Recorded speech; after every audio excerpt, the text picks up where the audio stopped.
The sunlight streamed through the tall classroom windows of Iqbal High School, dancing across dusty desks and half-torn textbooks. The chatter of students filled the air, laughter, whispers, gossip, all louder than the teacher's faint attempt to restore order. Aisha sat in the last row, her fingers nervously twisting the corner of her notebook. Her heart raced whenever she knew her turn was coming. She hated mornings like this, when the teacher asked students to stand and read a passage aloud. "Next, Aisha," the teacher called, her voice stern but not unkind. Dozens of heads turned. Aisha's face burned. Her throat tightened. She slowly rose, her knees trembling beneath her blue school uniform. She looked down at the page. The words blurred. Her lips parted, but no sound came out. When she finally forced the first word, it broke apart in pieces. The laughter exploded around the room. Some students covered their mouths. Others didn't bother. Bia, the one boy mocked, pretending to choke on the words. "Maybe she needs subtitles," another girl sneered. Aisha's eyes filled with tears. She wanted to sink into the floor, to vanish where no one could find her. The teacher sighed in frustration. "Enough. Quiet, all of you," she snapped. "Let the girl read." But the silence was worse. Every eye was on her. Every breath felt heavy. Aisha dropped her gaze, pretending to read, but the words refused to leave her lips. Her stutter wasn't just a speech problem, it was chains on her spirit. At home. That afternoon, Aisha walked home slowly, clutching her bag tightly against her chest. The crowded streets of Lahore buzzed with vendors selling fruit, children running barefoot, rickshaws honking, and radios blaring old songs. But Aisha barely noticed. When she stepped inside her small house, her mother, Ami Shazia, looked up from the sewing machine. The old singer machine rattled as it stitched a piece of cloth for a neighbor. Ami's tired eyes softened when she saw her daughter. "You're late, Bedi. Everything okay at school?" Aisha forced a smile. Just traffic, Ami." Her mother studied her for a moment. She knew when Aisha was hiding something, but she didn't push. Life was already heavy for them. Ever since Aisha's father passed away 5 years ago in a road accident, it had just been the two of them. Ami worked day and night to keep the house running, dreaming of a better life for her daughter. But Aisha carried her own silent battle. That evening, while helping Ami fold clothes, Aisha whispered, "Ami, do you ever think I'll talk in normally?" Ami stopped, placing a hand on her cheek. "Beta, your voice is beautiful the way it is. Don't let anyone make you feel less." But Aisha looked away, tears welling. She didn't believe her. Not when the whole world laughed at her voice. A hidden secret. Later that night, when Ami fell asleep, Aisha sat by the window with her small notebook. She flipped to a page filled with scribbled song lyrics she had written herself. Music had always been her secret escape. Because when she sang, the stutter disappeared. Her voice, shaky at first, grew smooth as honey when carried by melody. She sang softly, afraid the neighbors might hear, but within those walls, she was free. "Why can't I talk, like I sing?" she whispered to herself, wiping a tear. The school event. The next week, a notice went up on the school board: annual talent show, open to all students. The entire campus buzzed with excitement. Students planned dances, skits, comedy routines. The popular kids were already bragging about who would win. Aisha avoided the board. She knew better. But her best friend, Sarah, wasn't about to let it go. Sarah was everything Aisha wasn't: bold, outgoing, fiercely protective. They had been inseparable since childhood. "You should sign up," Sarah said, grabbing Aisha's hand. Aisha shook her head frantically. "And no. They'll laugh at me. Like always." "Not if you sing," Sarah pressed, her eyes gleaming. "I've heard you. Your voice. Aisha, it's magic." Aisha's heart skipped. She wanted to believe it, but fear wrapped around her throat. "No. I can't," she whispered, pulling away.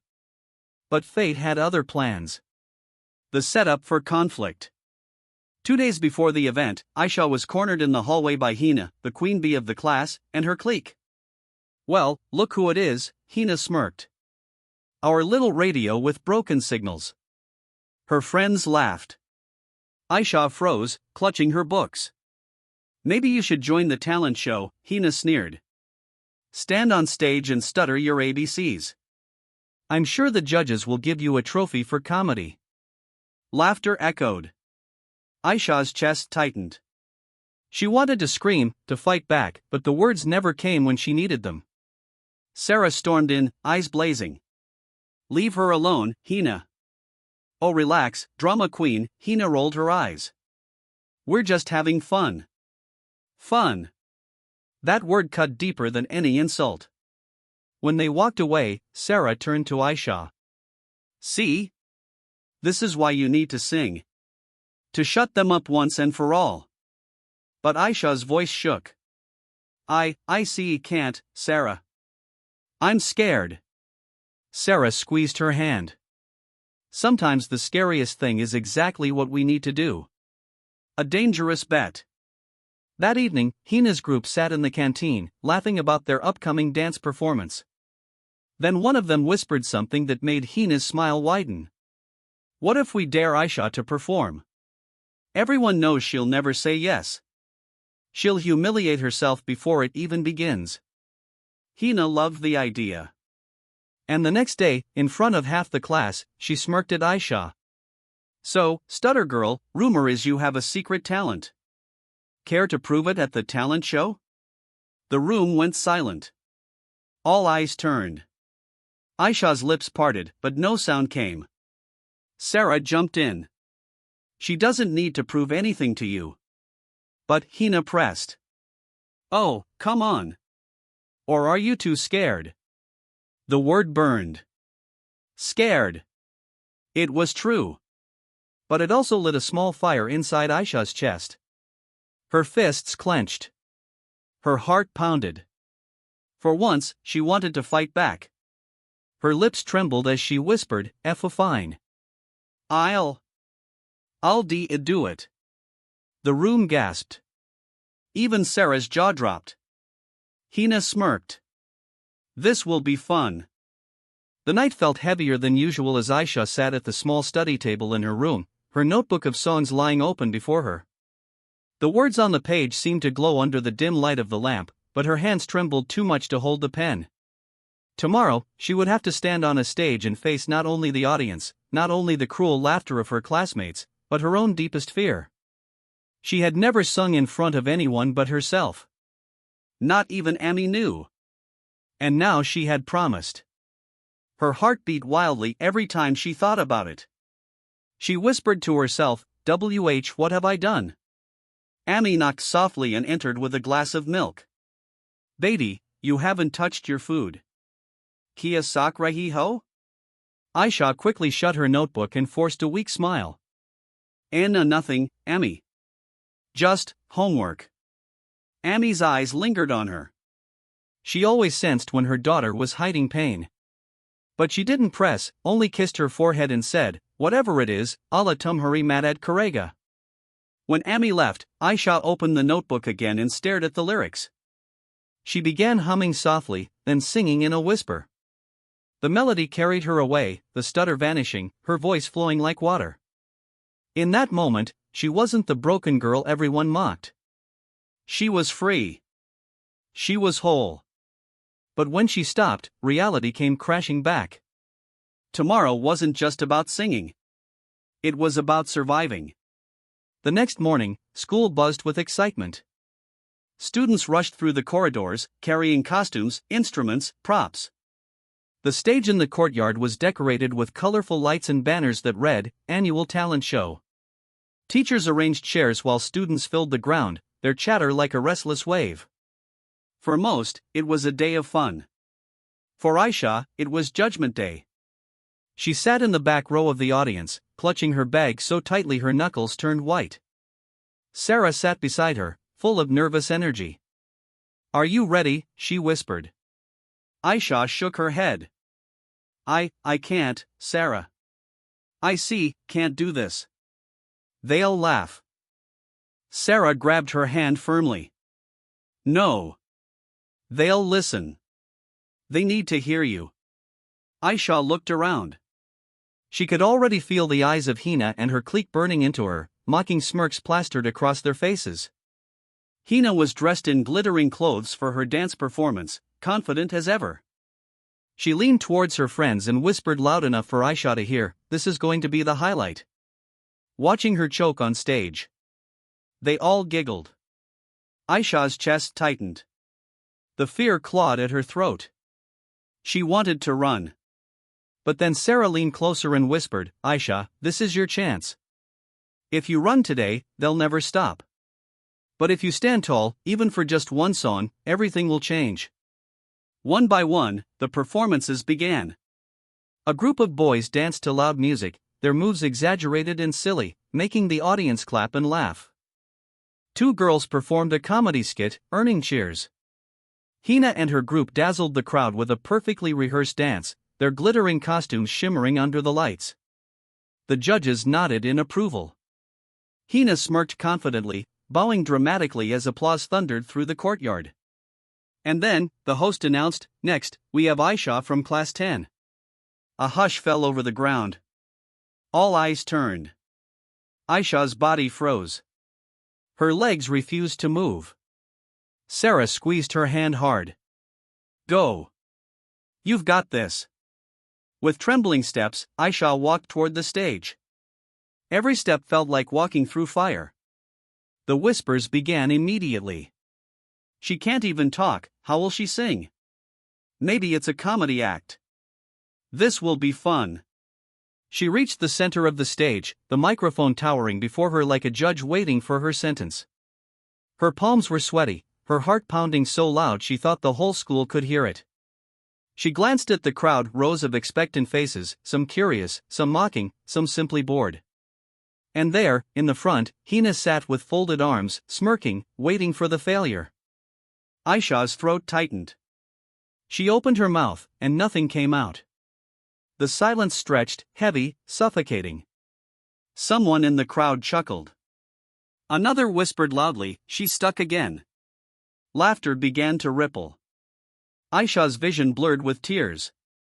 Her body screamed at her to run off stage, to disappear forever. And then, she remembered the notebook. The late nights by the window.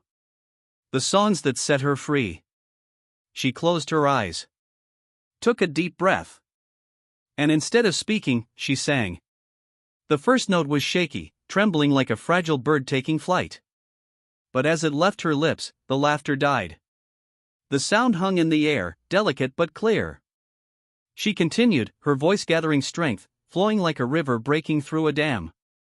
The stutter was gone. Her melody soared. The courtyard was frozen. The same mouths that mocked her now hung open in shock.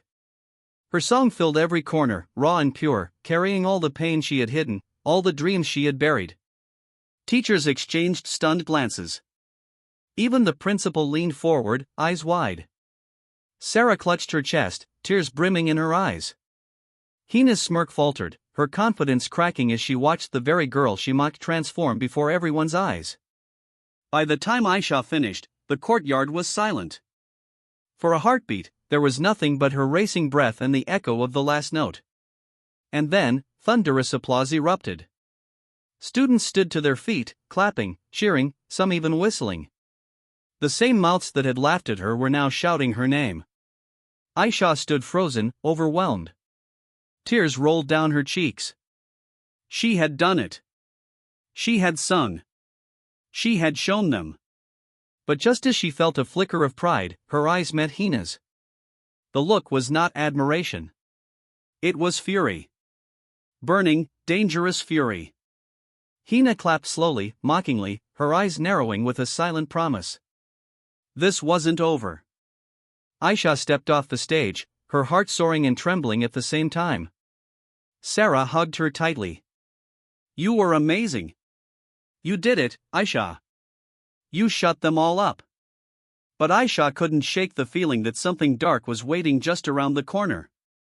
She didn't know it yet, but her life was about to change in ways she could never imagine. The applause had set something in motion, something that would test her more than her stutter ever had. And in the shadows, Hina whispered to her friends, "She thinks she's a star now? Let's see how long she shines." The days after the talent show felt like a dream for Aisha. For the first time in her life, she wasn't the girl everyone mocked. She was the girl who had stunned the entire school into silence with her voice. Students who never spoke to her before now smiled in the corridors. Some even stopped to say, "You sang beautifully, Aisha," or, "I didn't know you had such a voice." Teachers praised her, telling her she had a gift that must not be wasted. Even the principal mentioned her performance in the morning assembly, calling it a lesson in courage. Aisha blushed each time, overwhelmed by attention she had never received. For once, she walked with her head a little higher, her steps a little lighter. Sarah, of course, was bursting with pride. "See, I told you," she said, linking arms with her as they walked home. "Didn't I say you would shut them all up?" Aisha smiled shyly. It felt like I wasn't me. Like it was someone else singing. Sarah shook her head. "No, that was you. The real you. The you who was hiding all this time." For the first time, Aisha allowed herself to dream. Maybe she wasn't cursed. Maybe her stutter wasn't the end of her story. Maybe her voice was a gift. But not everyone shared in her joy. Hina sat with her clique in the canteen, seething as she stirred her juice. "Can you believe this? Everyone is acting like she's some kind of superstar," she hissed. Her friends nodded cautiously. One said, "But she really did sing beautifully, Hina." Hina's eyes snapped toward her. "Beautifully? Don't you start too. She's nothing. Just a stuttering nobody who got lucky. And I won't let her steal the spotlight." Her voice dripped with venom. She began plotting, her mind already scheming ways to drag Aisha back down. That evening, when Aisha returned home, Ami noticed her glowing face. "What happened, Beatty? You look so happy." Aisha hesitated. She hadn't told Ami about the talent show. But her heart was too full to hide it anymore. "Ami. I sang. In front of everyone." Ami's sewing machine fell silent as she looked up, stunned. "You sang? At school? But, you've never." Aisha's eyes shone. "And they clapped, Ami. They all clapped for me. Nobody laughed. They cheered." Tears filled Ami's eyes. She pulled Aisha into her arms. "Alhamdulillah. I always knew your voice was special. See? Allah gave you this gift for a reason." For the first time, Aisha believed it too. The next week, the music teacher, Madame Farzana, called her after class. "Aisha, I want you to join the school choir. We're preparing for the inter-school competition. With your voice, we can actually win." Aisha's heart raced. An inter-school competition? That meant singing not just in front of her own classmates, but strangers, other schools, judges. The thought terrified her. But Madame Farzana placed a gentle hand on her shoulder. "Courage is not the absence of fear, Beatty. It's doing something despite the fear. Think about it." When Aisha told Sarah, her friend nearly screamed with excitement. "You have to do it. This is huge, Aisha. You'll get noticed. Who knows where it could lead?" Aisha bit her lip nervously. "But what if I fail?" Sarah shook her head firmly. "You won't. And even if you stumble, so what? You've already proven you're more than your stutter. This is your chance to shine brighter." But as Aisha walked home that day, she heard a sharp voice behind her. "Enjoying your little moment, are you?" She turned. It was Hina, arms crossed, her face twisted with jealousy. "You think one silly song makes you special? Don't forget who you are. You're still the same stuttering loser." Aisha's throat tightened. The old fear surged. She wanted to respond, but the words tangled inside her. She could only stare helplessly. Hina smirked. Don't worry.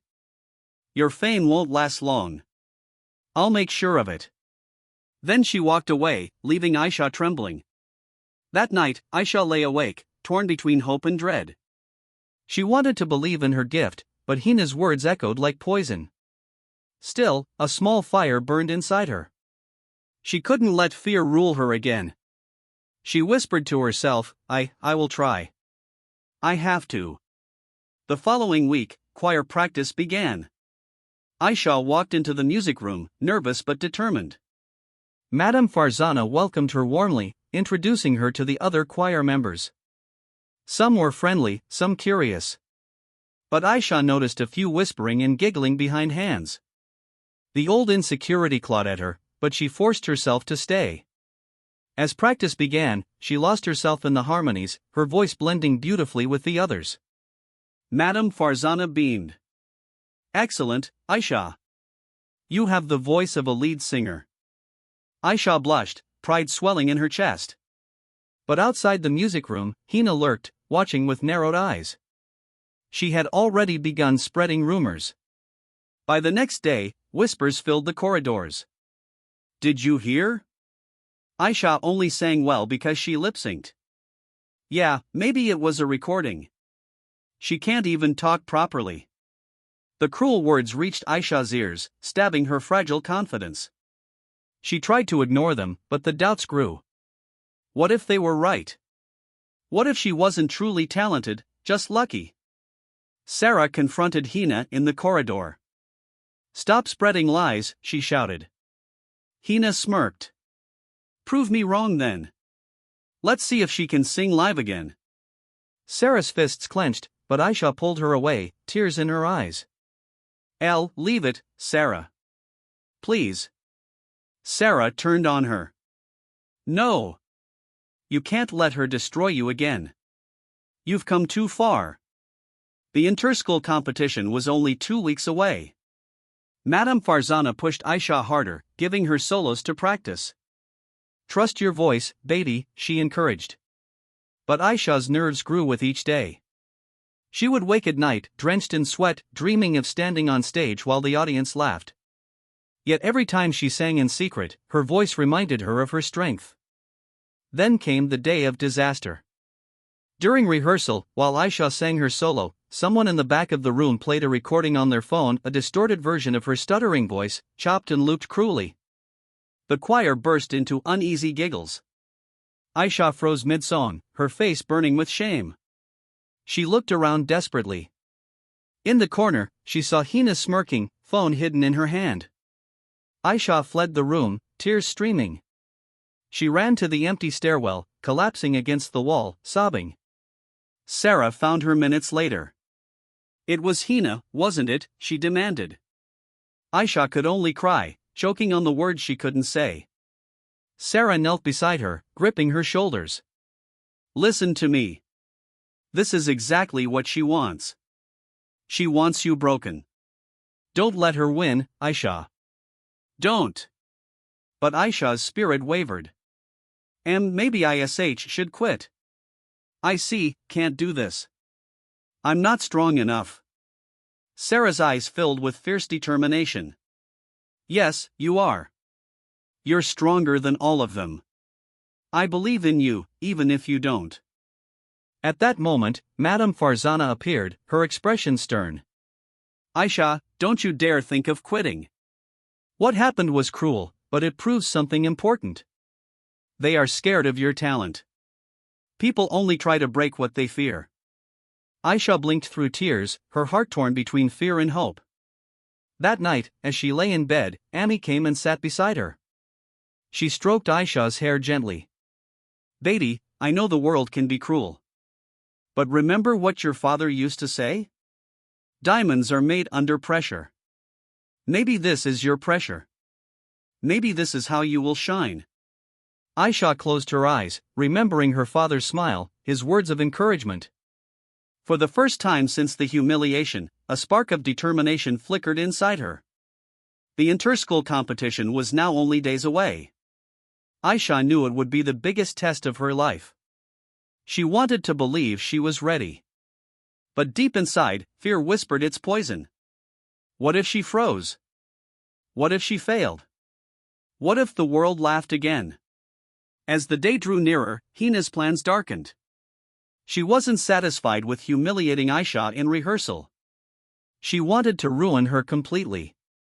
And so, she whispered to her friends, "Wait till the big day. I've got something planned that will finish her once and for all."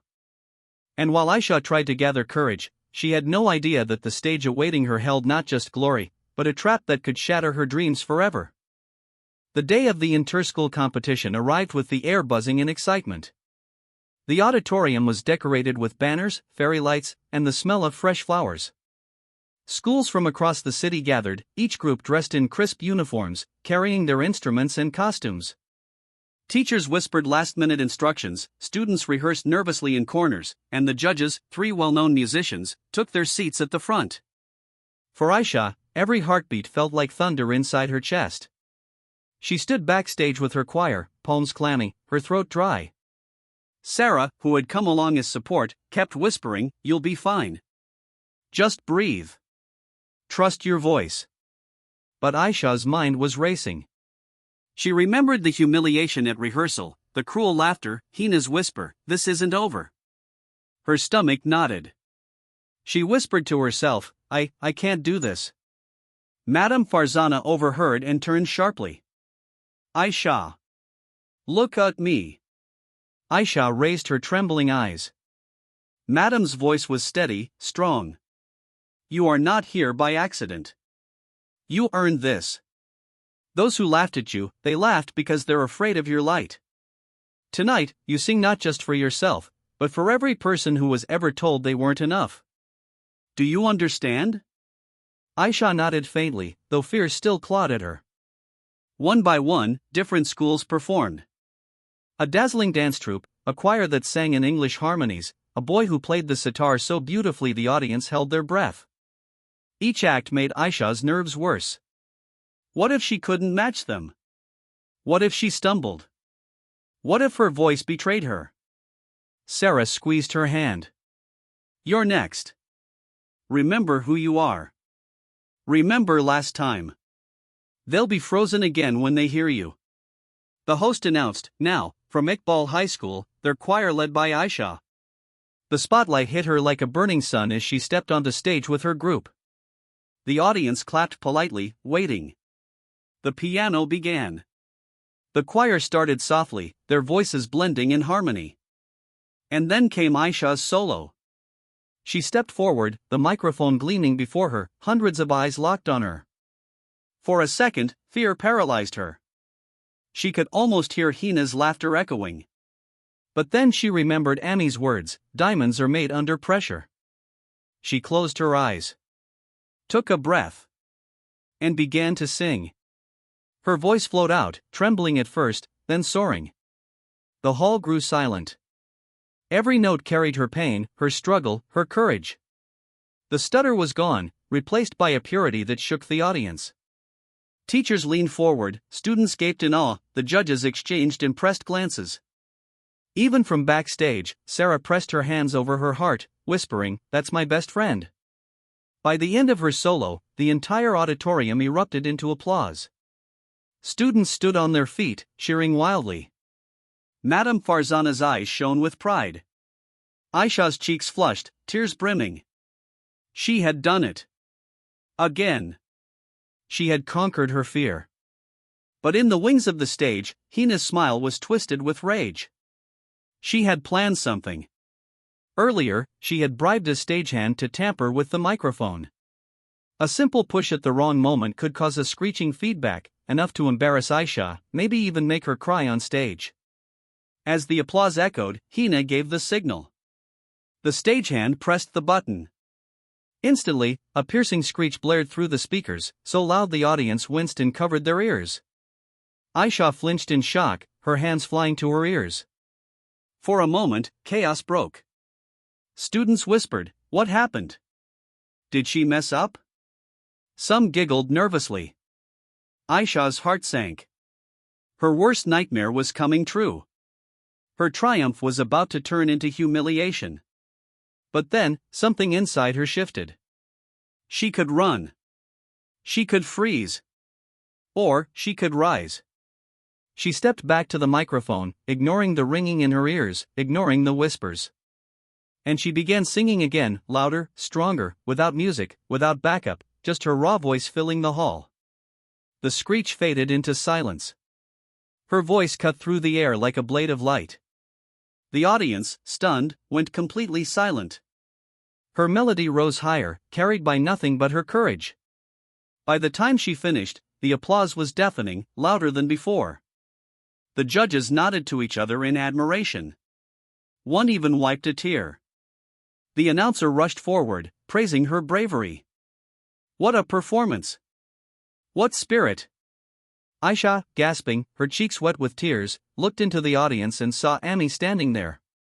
She had come secretly, worried for her daughter, and now tears streamed down her face as she clapped with all her heart. Aisha's own heart swelled. She had sung for her mother. For herself. For her father's memory. And no one could take that from her. But backstage, Hina was fuming. Her plan had backfired. Instead of humiliation, Aisha's courage had only made her shine brighter. Hina's fists clenched. She hissed to her clique, if she won't break on stage, then we'll break her outside of it.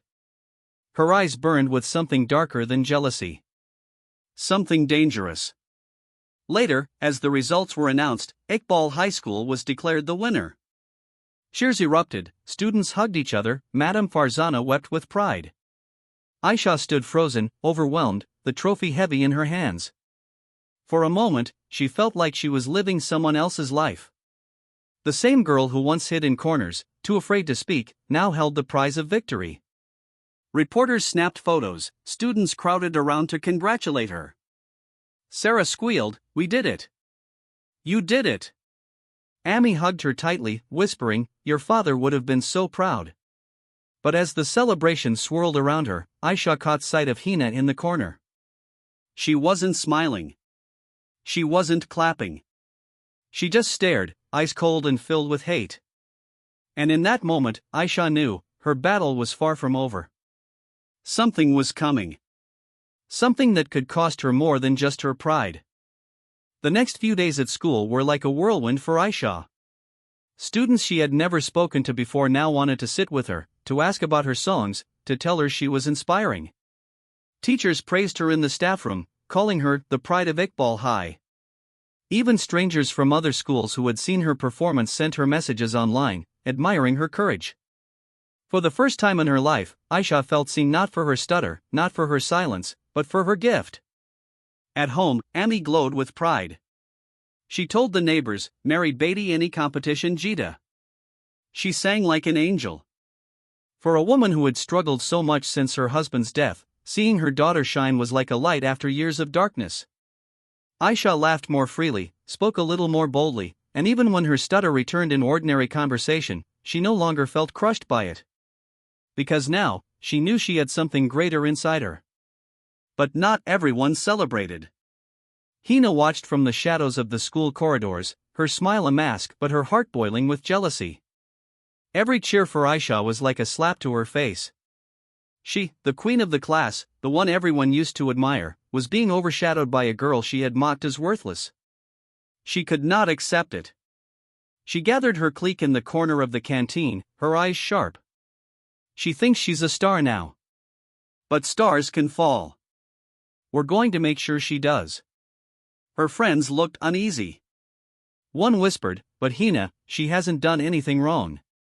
Everyone likes her now." "If we try something," Hina cut her off, her voice icy. "Everyone has a weakness. We just have to find hers." That afternoon, Aisha stayed late in the music room to practice, her voice echoing softly against the walls. She didn't notice Hina lingering outside, listening with clenched fists. As Aisha left, she almost bumped into her. Hina gave a sweet but poisonous smile. "Congratulations, superstar. Enjoy it while it lasts." Aisha froze, heart pounding, but she forced herself not to stutter. She whispered, "Tia, thank you," and walked away quickly. But the smile on Hina's face told her that trouble was coming. Over the next week, strange things began happening. Aisha found cruel notes slipped into her bag. Stutter girl can't sing forever. Her desk was smeared with ink one morning, her books ruined. Rumors spread in whispers that she had bribed the judges, that her singing was edited on recordings, that she was pretending to be innocent for sympathy. At first, she tried to ignore it, but each act chipped away at her confidence. Sarah grew furious. This is Hina's doing. I know it. We have to tell Madame Farzana. But Aisha shook her head. And no. If we tell, it will only get worse. I just want it to stop. Then one evening, after choir practice, Aisha was walking home alone. The street was quieter than usual, shadows stretching long under the dim lamps. Suddenly, she felt footsteps behind her. She turned. Hina and two of her friends emerged, blocking the path. Aisha's stomach dropped. What do you want? She whispered. Hina stepped closer, her smile cruel. To remind you who you are. You think you can just sing a few songs and erase the stutter? You'll never be more than a joke, Aisha. Her friends laughed. Aisha's throat tightened. She tried to walk past, but Hina shoved her back against the wall. Stay in your place, she hissed. Aisha's eyes burned with tears, fear choking her. Just then, a man's voice called from down the street. Oi! What's going on here? A shopkeeper was closing his store, watching them suspiciously. Hina quickly stepped back, pretending to laugh. Nothing, uncle. Just talking. She grabbed her friends and left, throwing one last glare over her shoulder. Aisha's hands trembled as she walked away, shaken to the core. That night, she broke down in front of Amy. Through sobs, she finally told her everything, the bullying, the threats, the jealousy. Amy's heart ached. She held her tightly. Baby, you cannot let these people break you. The more you shine, the more shadows will hate it. But remember, shadows disappear when the light grows stronger. You have to fight. Aisha wept into her mother's shoulder. I'm so tired, Amy. I don't want to fight anymore. Amy kissed her forehead. Then sing, baby. Let your song be your fight. The next morning, the school announced a special citywide event, a cultural festival where top students from different schools would perform. And because Aisha had won the inter-school competition, she was chosen to represent Iqbal High as the main soloist. The announcement made the entire class cheer, but Hina's face turned pale with rage. This was too much. She wouldn't just be overshadowed, she would disappear completely. That night, she whispered to her friends, "We'll ruin her once and for all at the festival. In front of the whole city. She won't recover from it." Meanwhile, Aisha tried to prepare for the festival, but her mind was restless. She practiced late into the night, her voice echoing through the small house, while Amy stitched clothes nearby, smiling softly at the sound. Sarah stayed by her side, cheering her on, telling her she was destined for greatness. But inside, Aisha battled fear. She didn't know what Hina was planning, but she felt it lurking like a storm. Each time she looked at Hina in the corridors, the smirk on her face sent chills down her spine. The day of the cultural festival arrived. The auditorium was larger, grander than anything Aisha had ever seen. Hundreds of people filled the seats, parents, students, officials, even local media. Cameras flashed, the stage glittered with lights. As she stood backstage, Aisha's legs shook. Sarah held her hands. This is it. Don't think of them. Just sing.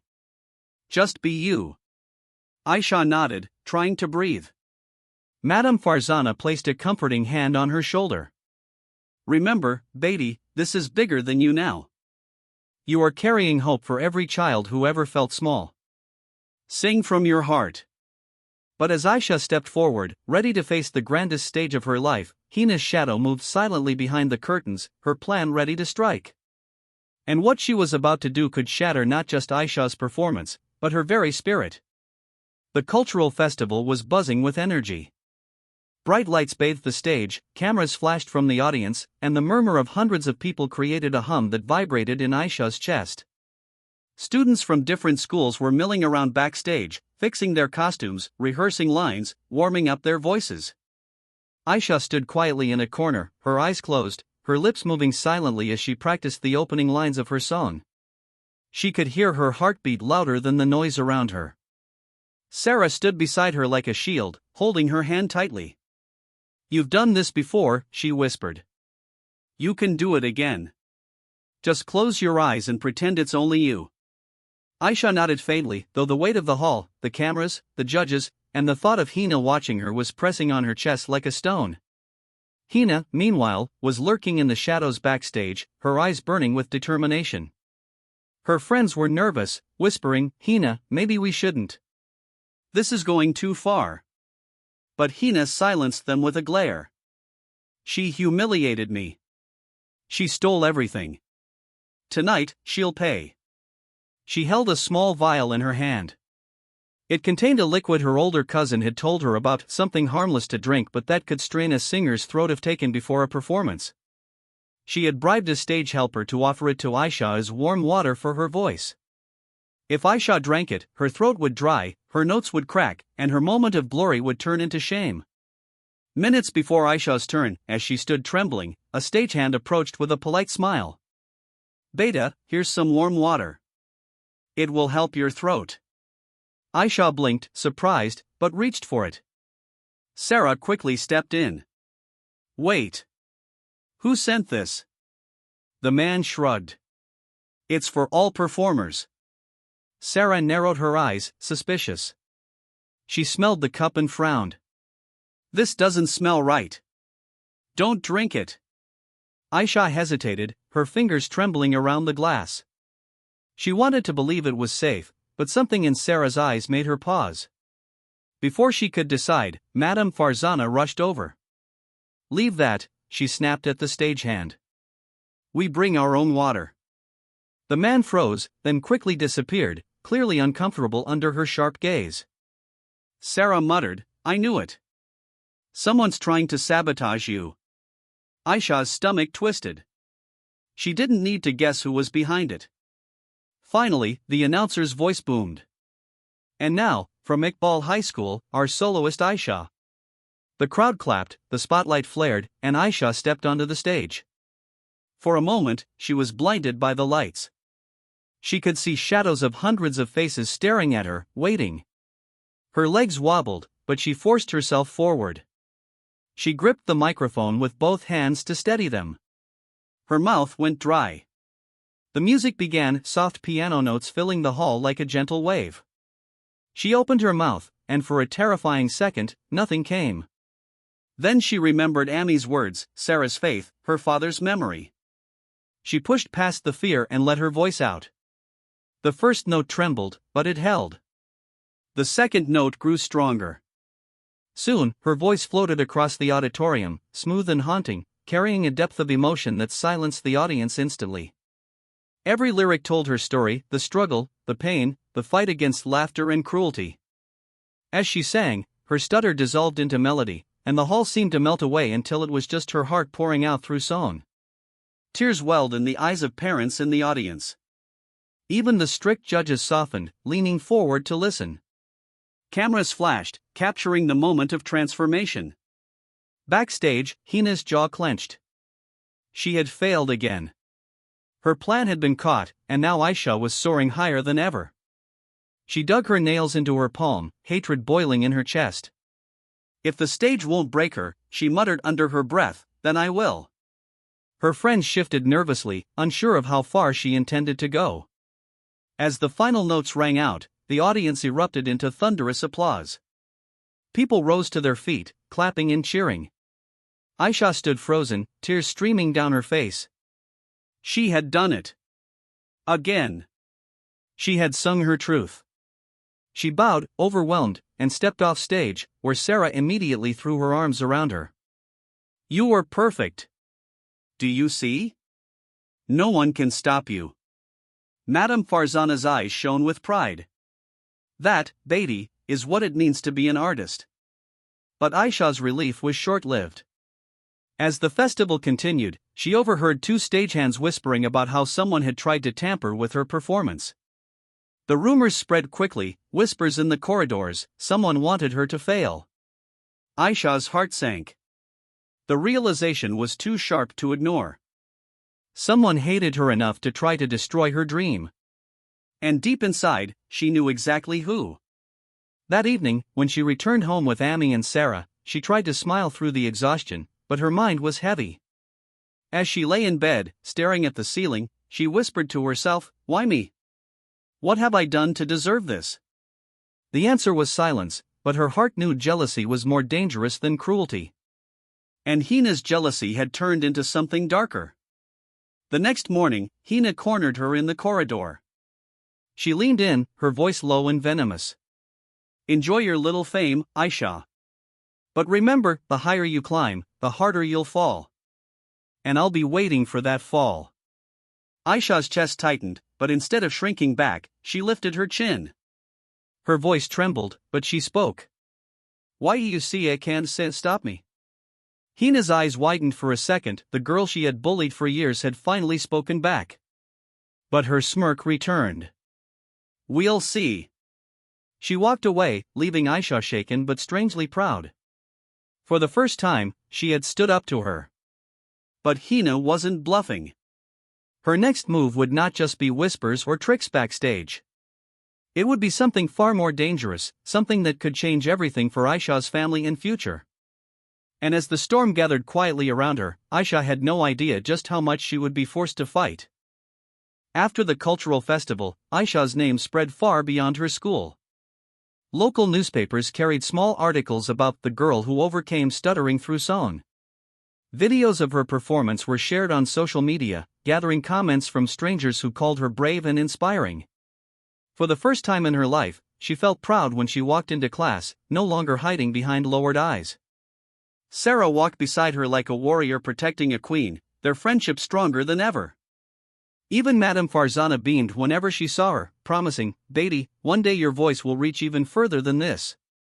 But with fame came pressure, and with pressure came enemies. Hina's hatred deepened with every cheer Aisha received. At first, she tried to smile and act indifferent, but inside she burned. She had always been the center of attention, the leader everyone followed. Now, whispers about her faded in the background as all eyes turned to Aisha. Hina couldn't accept it. She couldn't sleep at night, replaying every moment she had been ignored in favor of the girl she once mocked. In her mind, Aisha's rise was not just a loss of status, it was a personal insult. One evening, Hina sat alone in her room, scrolling angrily through the videos of Aisha singing. The comments made her fists tighten. "So beautiful. She's so strong. An angel's voice." Hina slammed her phone onto the bed. "Angel? She's no angel. She's a liar, a fraud." Her mind spun with thoughts darker than ever before. If I can't silence her voice with humiliation, maybe I can silence it forever. The next day, during break, Sarah noticed Hina whispering with some older boys near the gate. Their clothes were rough, their expressions hard. Sarah's instincts prickled. She pulled Aisha aside. "I don't like this. Hina's planning something, I can feel it. Promise me you'll be careful." Aisha smiled weakly, though her eyes betrayed worry. Sarah, we can't live in fear. Maybe it's just talk." Sarah shook her head firmly. "No. Talk like that is poison. You never know when it turns into action." That evening, Aisha and Amy walked home from the market, their bags full of groceries. The sun was dipping low, painting the sky in shades of orange and purple. As they turned a corner near a quiet lane, three figures stepped out from the shadows. They were older boys, faces half hidden by caps. One blocked their path. "You're that singer, aren't you? The one from Iqbal High." Aisha froze, gripping her mother's arm. "Gee. Before she could finish, one of them sneered. "Not so confident without the mic, huh?" Amy stepped forward bravely. "Leave my daughter alone." The boys laughed, circling them. we just want to talk. Famous girl should be careful. Fame can disappear quickly, accidents can happen. Aisha's heart pounded in her ears. She clutched Amy tighter, trembling. Just then, a loud voice echoed from across the street. What's happening there? It was the local shopkeeper again, the same one who had once saved her from Hina's bullying. He began walking toward them. The boys exchanged looks and quickly slipped back into the shadows. One of them muttered, "This isn't over," before disappearing. Aisha and Amy stood frozen, shaken. The shopkeeper frowned. "Beatty, be careful. Not everyone can handle seeing someone else shine." That night, as Amy prepared dinner, she looked at Aisha with deep worry. "These people are dangerous. I don't want to lose you the way I lost your father." Her voice cracked. Aisha hugged her tightly. "Amy, I'm not going to give up. Baba used to say we must never stop dreaming. I will sing, no matter what they do." Tears glistened in Amy's eyes as she kissed her daughter's forehead. The next few weeks were tense. Aisha kept practicing, but every time she walked home, she felt eyes on her. Sarah stayed close, determined to protect her. Still, Hina smirked whenever their eyes met, as if she knew something Aisha didn't. Then came the announcement that shook the entire school. A national-level music competition was coming up, one that could open doors to scholarships, music academies, even international recognition. And once again, Iqbal High was sending Aisha as their representative. The whole school celebrated, students cheering her name in the corridors. Madame Farzana lifted her chin proudly. "This is your destiny, Beatty." But Hina's face twisted with rage. This wasn't just local fame anymore. This was national. If Aisha succeeded, her own name would disappear into dust. That night, Hina whispered to herself in her darkened room, "If she wins this, she'll never be stopped. So I will stop her, before she even gets there." As the competition drew closer, Aisha's anxiety grew. She practiced harder than ever, but at night she often woke in a cold sweat, haunted by the boys' threats, by Hina's smirk. Sarah tried to reassure her. "You're stronger than you know. Don't let them take your voice." But deep down, Aisha felt the storm approaching. The day before the competition, disaster struck. When Aisha opened her school locker, she found her sheet music torn to shreds, her practice recordings smashed into pieces. On the door of the locker, scrawled in red marker, were the words, "This stage is not for you." Aisha's breath caught. Her legs wobbled. Sarah gasped when she saw it. "Hina. It has to be her." Aisha clutched the torn papers to her chest, tears blurring her vision. For the first time, doubt crushed her. Maybe they're right. Maybe this stage isn't mine." Sarah grabbed her shoulders, fierce. "No. That's exactly what they want you to believe. But you belong there more than anyone. You fought too hard to stop now. You're not doing this just for you, you're doing it for every person who's ever been mocked, silenced, pushed aside. Don't let them win." Aisha looked into her friend's eyes, searching for strength. Slowly, she nodded. "You're right. I can't let them break me." But even as she said it, she didn't know the depth of what was coming. Because Hina's final plan was already in motion, and it would not be as simple as torn papers or whispers. It would be something that could endanger not just Aisha's dream, but her very life. The morning of the national music competition dawned bright, yet for Aisha it felt heavy, as though clouds pressed down on her shoulders even under the clear sky. She woke before sunrise, her hands cold despite the warmth of her blanket. The house was quiet except for the sound of Amy preparing breakfast in the small kitchen. Aisha sat at the edge of her bed, staring at the folded dress she would wear on stage, a simple white outfit Amy had carefully ironed the night before. It wasn't fancy, but it carried love in every crease. Amy peeked in and smiled softly. "Beatty, kana kalo. You'll need strength." Aisha forced herself to eat, though her throat felt too tight for food. Amy reached across the table, placing her hand over hers.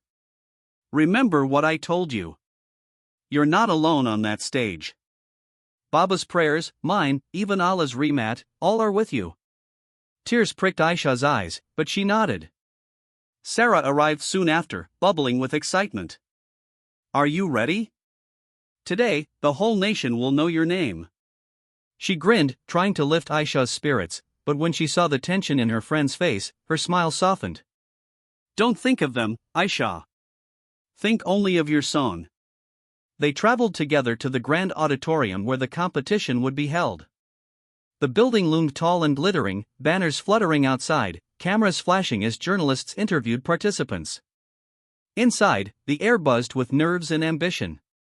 Contestants from across the country tuned instruments, practiced scales, and adjusted costumes. Aisha felt small among them, like a drop in a vast ocean. Her palms sweated as she clutched her music folder tightly, though the memories of her destroyed locker haunted her. Backstage, Madame Farzana met her with reassuring eyes. You have already proven yourself, Beatty. Today is just another step. Forget the crowd. Forget the lights. Just sing. Her words gave a fragile kind of courage. But Hina was there too. Though she wasn't a contestant, she had come under the pretense of supporting her school. She stood at a distance, arms folded, a smile playing on her lips as she watched Aisha's unease. Her friends whispered, Hina, you're going too far. If anything happens, but she silenced them sharply. It's too late. Everything is ready. She won't walk away from this stage the same. Unaware of the storm, Aisha stepped onto the stage when her turn came. The hall was immense, with thousands of eyes fixed on her. The judges sat sternly at the front table, pens poised. Cameras rolled, broadcasting the event live on local channels. Her legs trembled as she walked to the microphone. The spotlight blinded her, but she took a deep breath, remembering Ami's words, "You're not alone." The music began.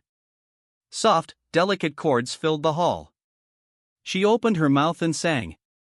The first note trembled, but then it blossomed, clear and strong. Slowly, the fear melted. She sang of loss, of pain, of rising again. Her voice rose higher, carrying the weight of her journey, and the audience fell into a spell of silence. Even the strict judges leaned closer, captured by the raw emotion in her voice. Backstage, Hina's face twisted. This was supposed to be the moment Aisha failed, yet she was shining brighter than ever. She gritted her teeth and whispered, "Not for long." She slipped away from her seat and disappeared into the shadows of the backstage corridors, where cables and equipment buzzed. Meanwhile, Aisha reached the crescendo of her performance, her heart soaring with every note. But just as she was about to finish, something strange happened. A loud crackling sound burst from the speakers, followed by a jolt of electricity that made the microphone spark. Aisha gasped, jerking back in shock. The audience murmured in alarm. Technicians scrambled, waving frantically to cut the feed. The lights above flickered violently, threatening to go out. In the chaos, Sarah, watching from backstage, spotted Hina near the control box, her hand suspiciously close to a switch. Sarah's eyes widened in horror. She shouted, "Hina! What are you doing?" Hina spun around, startled, her face pale for a second before twisting into a scowl. "Stay out of this, Sarah." Sarah ran toward her, but Hina shoved her aside and bolted down the corridor. Technicians yelled as they tried to stabilize the system, while Aisha stood frozen on stage, her heart pounding in her chest. The hall filled with nervous whispers. What happened? Is she hurt? Madame Farzana rushed out, putting a protective arm around Aisha. It's okay, Beatty, step back. But Aisha shook her head, tears in her eyes. No. I can't stop now. The technicians signaled they had fixed the problem. The lights steadied, the microphone hummed back to life. Trembling but determined, Aisha lifted it again. Her voice cracked at first, but then it rose stronger, defiant. The audience, moved by her courage, began clapping in rhythm, cheering her on. She finished her song despite the chaos, ending on a high note that sent shivers through the hall. For a moment, silence hung heavy. Then the hall erupted in thunderous applause, louder than anything she had ever heard. The judges rose from their seats, some even wiping tears. Cameras zoomed in on her tear-streaked face. But backstage, Sarah searched frantically for Hina, who had vanished into the crowd. Her mind raced. She didn't just try to humiliate Aisha this time. She tried to hurt her. This has gone too far. Later that night, when the results were announced, Aisha's name was called as one of the winners. She stood on stage, a trophy trembling in her hands, the spotlight bathing her like a crown of fire. But deep inside, she knew the battle was far from over. Because somewhere out there, in the shadows of the cheering crowd, Hina was watching, and she had failed again. Which meant she would come back stronger, more dangerous, more desperate. And the next move she made might not just target Aisha's dream, it could threaten everything Aisha loved. The days following the national competition should have been the happiest of Aisha's life. She had won not only a trophy but also recognition. People she had never met before stopped her in the streets to say they had seen her on TV. Neighbors came to congratulate Amy, bringing sweets and smiles. Even the school principal called Aisha and her mother to the office to honor her publicly. For a brief moment, the world felt kind, warm, full of possibility. But behind this curtain of joy, darkness was tightening its grip. Hina had vanished from school for several days. Some students whispered that she was ashamed after being caught near the control box, others said she was suspended. But Sarah, sharp-eyed as always, knew better. "She isn't ashamed, Aisha," she warned, her voice low as they walked home one afternoon. "She's planning her next move. People like her don't stop until they destroy you completely." Aisha shivered, hugging her books closer. But why me? I never wanted to take anything from her." Sarah sighed. "Because you became something she never thought you could. That's enough to burn her alive inside." That evening, as Aisha and Amy sat together over dinner, the doorbell rang. Amy wiped her hands and went to open it. On the doorstep lay a small package wrapped in brown paper, no sender's name written on it. Curious, Amy brought it inside. Aisha untied the string, her hands trembling slightly. Inside was a broken microphone, its wires twisted, and a note in red ink: "Sing again, and see what happens to your family." The room seemed to spin. Amy gasped, clutching her chest. Ya Allah, what kind of person would? She didn't finish. Aisha's hands shook violently, the note crumpling in her grip.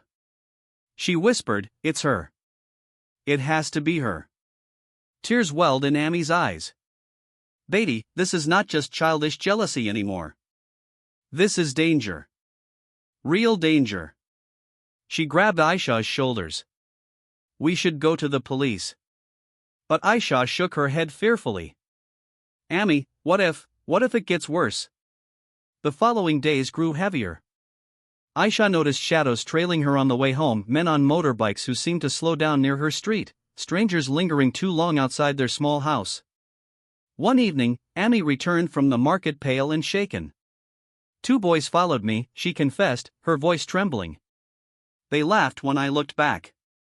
I hurried home." Sarah grew more furious with each incident. "This has gone too far. If the school won't protect you, we'll go to the authorities." But Aisha, torn between fear and pride, whispered, "What if I lose everything if we make noise? What if people stop supporting me?" Sarah slammed her fist on the table. "And what if you lose your life by staying silent?" One night, the fear became real. Aisha and Amy were woken by a loud crash outside. They rushed to the small front yard to find the gate swinging open, its lock broken. Someone had thrown stones at their window, shattering the glass. On the ground lay another note: "Leave the stage before it's too late." Amy clutched Aisha tightly, her voice breaking. "They will not stop until," she couldn't finish the thought. The next morning, Madame Farzana visited their home after hearing about the attack. She looked around at the broken glass, her face grim. "This is no longer school politics. Someone is trying to destroy you, Aisha. And I think we all know who." Her voice hardened. "I will not let anyone take away what you've worked for. But you must be brave, stronger than you've ever been." Still, the fear lingered. Aisha began hesitating whenever she practiced, her voice faltering mid-song. The notes that once gave her wings now trembled with doubt. One evening, as she sat staring at her music sheets, tears dripping onto the paper, Amy came and sat beside her. She took her hand. "Beatty, you have a choice. Let fear silence you, or let courage guide you. If you stop now, they win. But if you stand tall, you become more than just a singer. You become a voice for every child who was ever bullied into silence." Aisha wept quietly in her mother's arms, torn between fear and resolve. Meanwhile, Hina's obsession was consuming her. Alone in her room, she paced restlessly. The jealousy that had started as spite had now become something darker, more dangerous. She whispered to herself, "If she won't step down, I'll make sure she falls. This time, she won't recover." She dialed a number on her phone, speaking in hushed tones to someone on the other end. "It's time. Do it the night before her next performance. Let her know she doesn't belong on stage." The next competition was only days away, a performance that could secure Aisha a scholarship to a prestigious music academy. She had prepared tirelessly, despite the threats, despite the broken windows and notes. But the night before the big event, as the family slept, a shadow crept through their street. Quiet footsteps approached the small house. A figure bent down, pouring liquid from a small can along the side of the wall. The smell of petrol hung in the air. A match flickered in the dark. Inside, Aisha stirred in her sleep, a faint crackling sound reaching her ears. Her eyes blinked open. A strange glow flickered through the window. She sat up, her heart racing. For a second, she thought she was dreaming. But then the smell hit her. Smoke. Fire. "Amy," she screamed, bolting upright. Flames were licking the outer wall, crawling toward the wooden window frame. The air filled with choking smoke.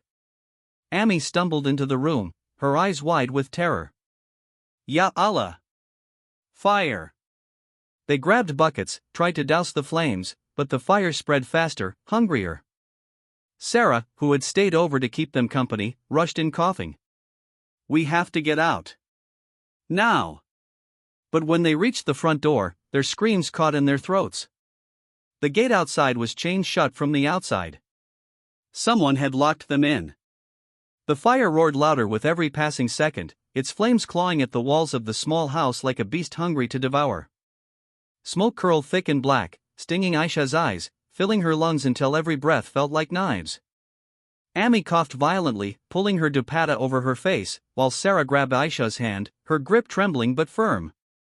"The gate, it's locked from outside," Sarah cried, pulling desperately at the metal bars. They rattled but did not budge. Aisha's heart pounded like a drum in her ears. She could feel the heat pressing closer, the fire eating up the curtains, the wooden frames, the shelves.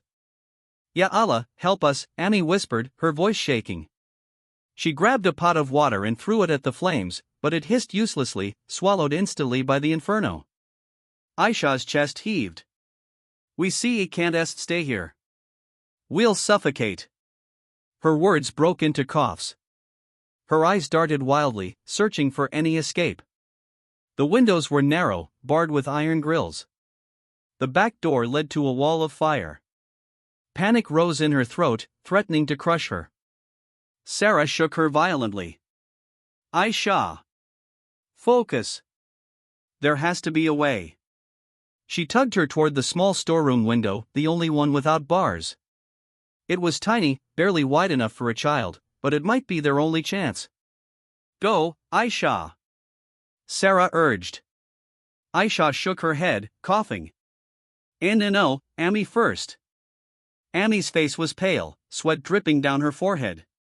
She pushed Aisha forward with surprising strength. "No arguments. You go first. Then help us from outside." The fire crackled louder, the ceiling groaning as smoke thickened. Aisha dropped to the ground, crawling toward the narrow window. Her hands shook as she tried to squeeze through, her body scraping against the rough edges. For a terrifying moment, she was stuck, her chest crushed between the frame. She gasped, choking, tears burning her eyes. "I see I can't." "Yes, you can," Sarah cried, pushing her from behind. Go, Aisha, go. With one final shove, Aisha tumbled through, landing hard on the ground outside. The cool night air hit her lungs like salvation. She coughed violently, dragging herself up. Behind her, smoke poured through the small window. Amy! Sarah, she screamed, rushing back to the barred gate. The chains glinted in the firelight, mocking her. She yanked them desperately, her hands burning against the hot metal. Help! Someone help us! Her screams pierced the night. A few neighbors, woken by the smoke and glow, rushed out. Fire! Jaldi pani lao, they shouted, fetching buckets, trying to douse the flames. Aisha fell to her knees, sobbing. My Amy is inside. Sarah too. Please, break the gate. Men grabbed heavy sticks, striking the chains, but the lock held firm. Inside, Amy's coughing grew weaker.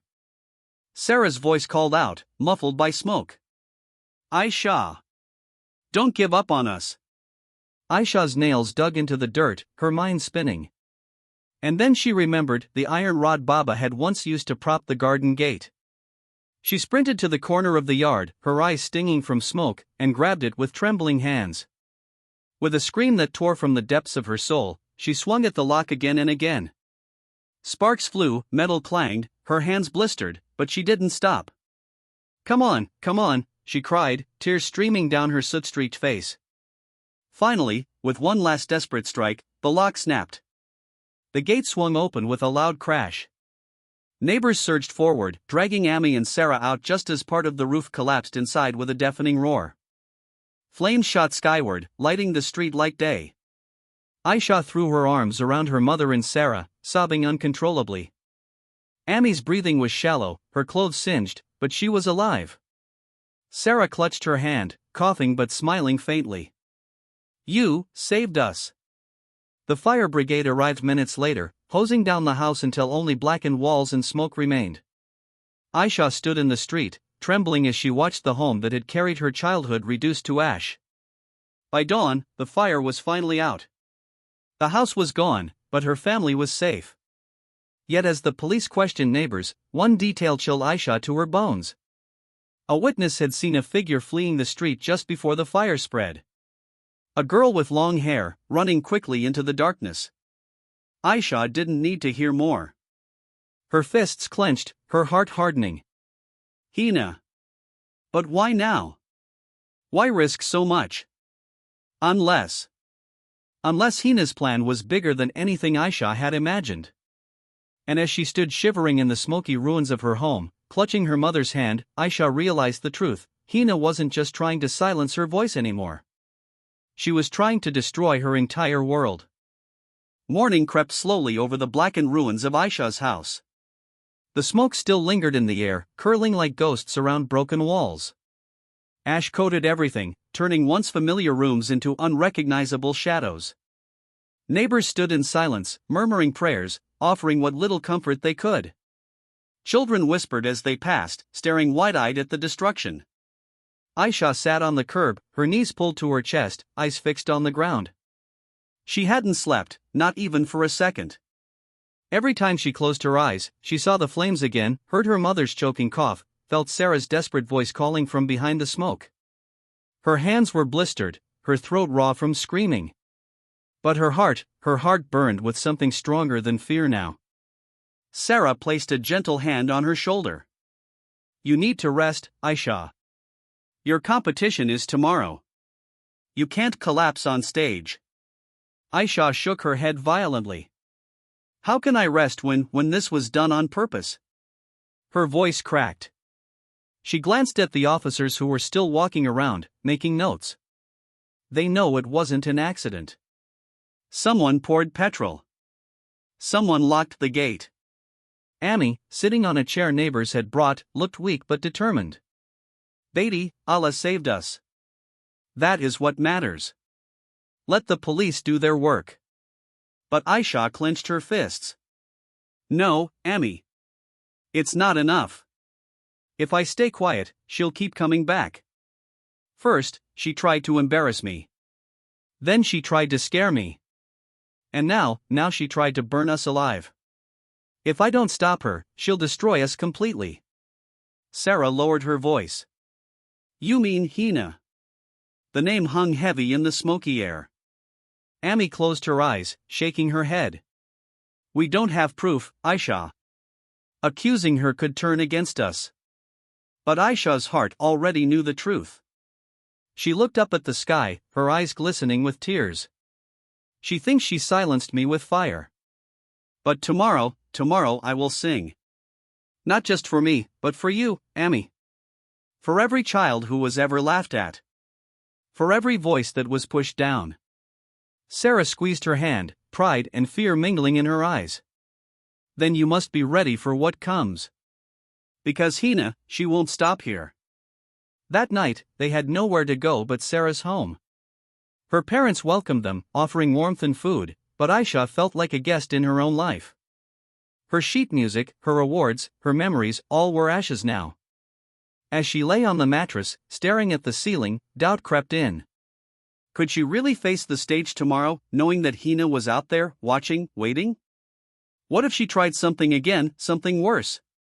But then she remembered Amy's words, if you stop now, they win. She clenched her jaw, whispering into the darkness, I will not stop. The day of the competition dawned bright, cruelly beautiful. The auditorium was decorated with banners, lights glimmering like stars. Students bustled about, their voices buzzing with excitement. For them, it was just another event. For Aisha, it was everything. As she arrived with Sarah and Amy, whispers rippled through the crowd. Some looked at her with admiration, others with curiosity. They had all heard about the fire. Some even pitied her. But Aisha kept her head high, though inside her chest, her heart beat like a trapped bird. And then, she saw Hina. Standing near the stage entrance, dressed immaculately, her face painted with a perfect smile. But her eyes, sharp, cold, calculating, locked onto Aisha with an intensity that made her shiver. For a fleeting moment, Hina's lips curled into a smirk, almost invisible to others but clear enough for Aisha. It was a silent message, I'm not done with you. Sarah leaned close, whispering, ignore her. Don't let her poison you now. But how could Aisha ignore the storm brewing inside her? Every note she planned to sing now carried not just melody, but defiance. She closed her eyes, whispering a prayer, begging for strength. Backstage, students prepared nervously, rehearsing lines, warming up voices. Aisha clutched her microphone, the new one Sarah had borrowed for her after the old one was stolen. Her palms were sweaty, her throat dry. Amy hugged her tightly before she went on. Beta, sing with your heart. Let the world hear the strength Allah placed inside you.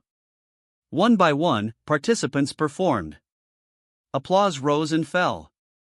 Finally, the announcer's voice rang out, next, we welcome Aisha Khan. She stepped onto the stage, blinded by the lights, deafened by the silence of hundreds waiting.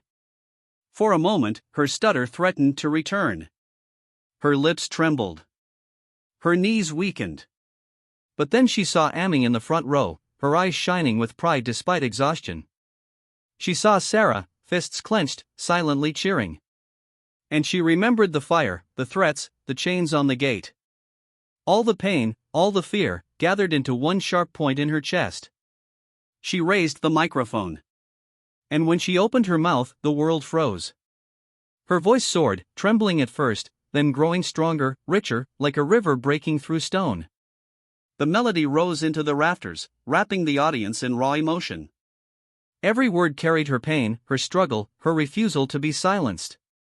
The hall became silent, every ear hanging on her notes. Teachers, students, even the judges sat frozen, eyes wide with awe. And in the corner, Hina's smile vanished. Her fists clenched as whispers spread among the audience. She's incredible. Her voice, it's like magic. She's going to win. Aisha poured everything into her performance, tears streaking her cheeks as she reached the final note. When the music ended, silence hung for a heartbeat, and then the hall erupted in thunderous applause. People rose to their feet, clapping, shouting, cheering. Aisha bowed, her chest heaving, her soul lighter than it had ever been. She had done it.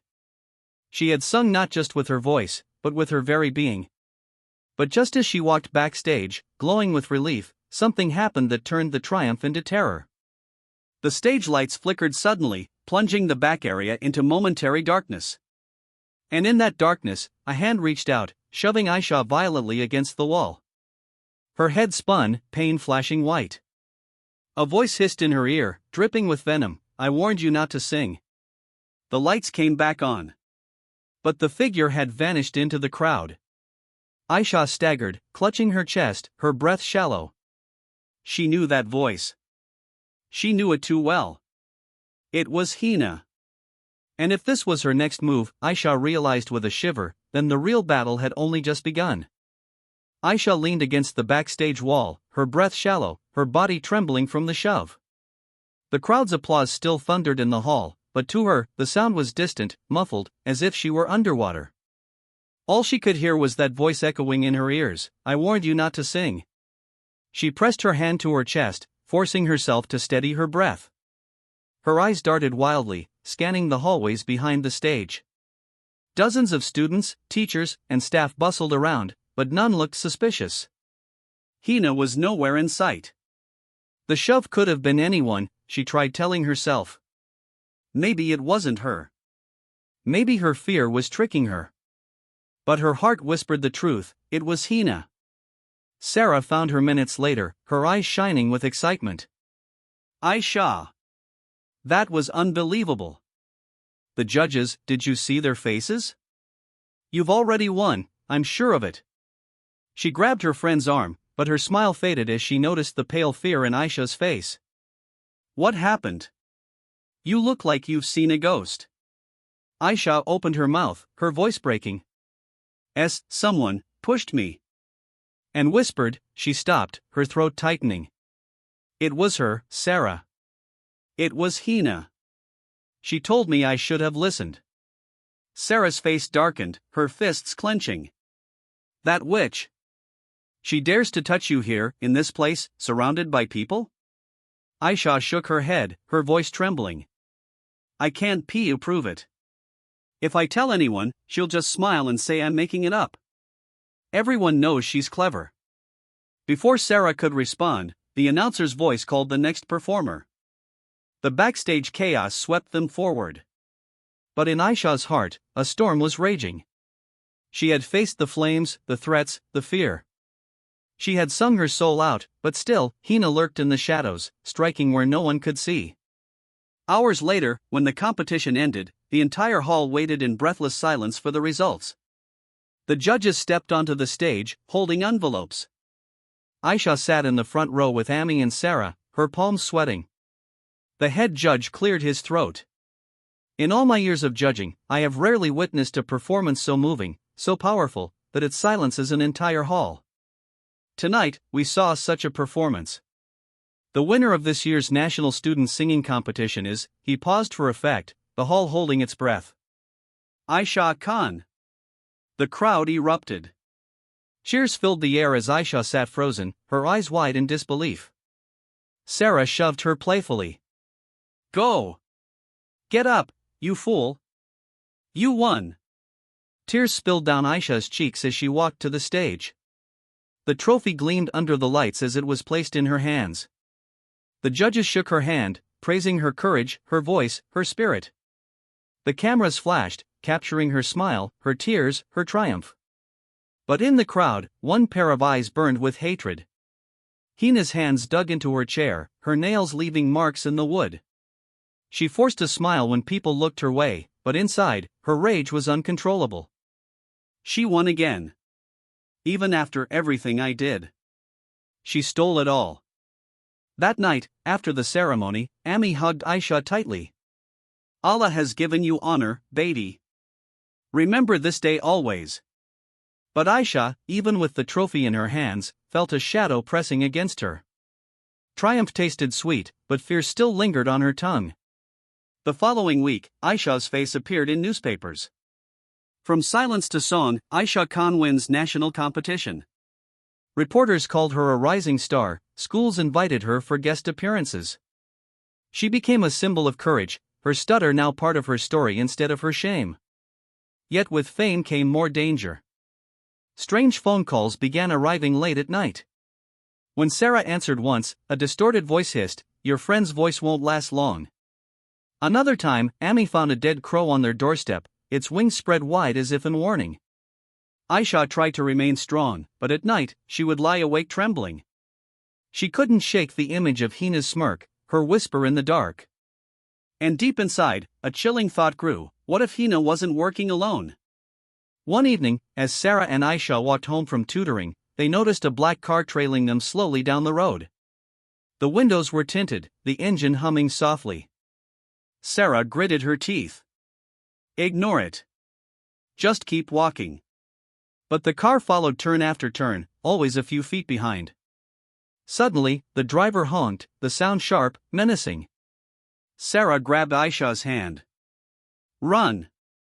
They sprinted through narrow alleys, their breaths ragged. The car couldn't follow into the smaller lanes, but its engine roared angrily at the edge of the street. Finally, they collapsed near a closed shop, panting. Aisha's voice shook. This isn't just jealousy anymore. This is dangerous. She has people helping her. Sarah nodded grimly. Then we'll need help too. We can't fight this alone. The next day, they decided to meet Madame Farzana, the teacher who had always supported Aisha. When they entered her office, Aisha broke down, telling everything: the notes, the fire, the shove backstage, the car. Madame Farzana listened silently, her face grave. When Aisha finished, Madame Farzana leaned forward. Beatty, I believe you. I always have. But this is beyond school politics now. You must understand, if Hina has others helping her, then she is dangerous. More dangerous than you realize. Aisha's eyes widened. You mean, she could hurt someone else? Madame Farzana nodded slowly. Yes.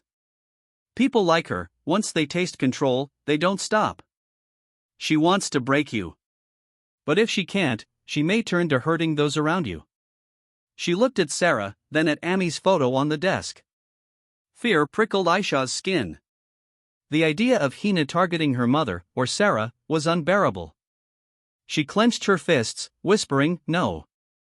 I won't let her." Madame Farzana placed a hand on hers. Then you must be prepared, Aisha. The next step she takes may not be in the shadows. She may strike in the open. And you must be ready to fight her, not with hate, but with strength. That night, as Aisha returned home, her heart heavy, she found something waiting on the doorstep. Another note. This time, written in neat, deliberate letters.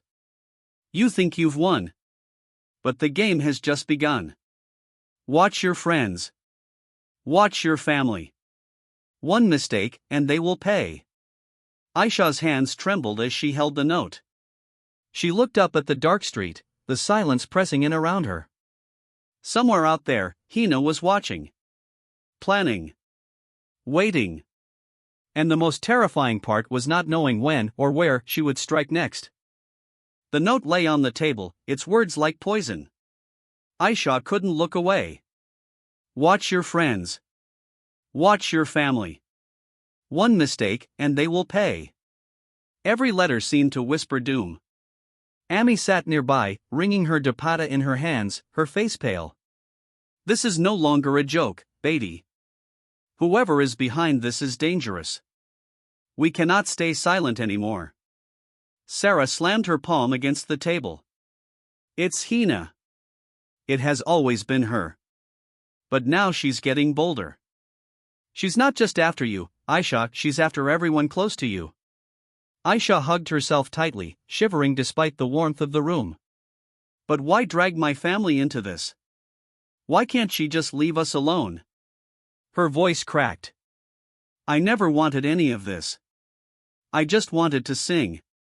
Sarah's eyes softened. She placed her hand on Aisha's shoulder. That's why she hates you. Because your voice came from truth, and hers never could. She can't stand the world seeing your light while she's stuck in her darkness. That night, Aisha couldn't sleep. Every creak of the house made her heart jump. Every shadow seemed to hide eyes watching her. She tiptoed to the window and peered outside. The street was quiet, but in the distance, she thought she saw a figure standing under a lamppost. It was too far to recognize, but she felt the weight of their gaze even across the road. When she blinked, the figure was gone. The next morning, life pretended to be normal. Sarah accompanied Aisha to school, but their steps were heavy. Students greeted Aisha with smiles and admiration, whispering about her victory. Teachers praised her in the corridors. But through it all, Aisha felt Hina's eyes following her, burning into her skin. During lunch, Hina finally approached. Her smile was sweet, her tone dripping with mockery. "Congratulations, Aisha. Truly. You were unforgettable." She leaned closer, whispering so only Aisha and Sarah could hear. "But you know, voices are fragile. One wrong moment, and they're gone forever." Sarah shot up, fury blazing. "Back off, Hina. We know what you're doing. Leave her alone." But Hina only smirked, tilting her head innocently. "Doing? I haven't done anything, Sarah. You should be careful with your accusations." She straightened, her eyes cold as steel. "Accidents happen all the time. Fire. Falls. Voices cracking on stage. Wouldn't want any of that, would we?" With that, she walked away, her laughter echoing. Aisha's stomach churned. Sarah muttered, "She's daring us to react. She wants us scared." And scared they were. The days that followed were a blur of tension. One evening, as Amy cooked, the gas stove suddenly flared up violently, nearly catching her dupatta on fire. Amy barely pulled away in time. When they checked, they found the knob loosened unnaturally, as if someone had tampered with it. Another time, Sarah's bicycle brakes failed while she was riding downhill. She crashed hard, her arms scraped and bleeding. "It's her," Sarah hissed through tears, wincing in pain.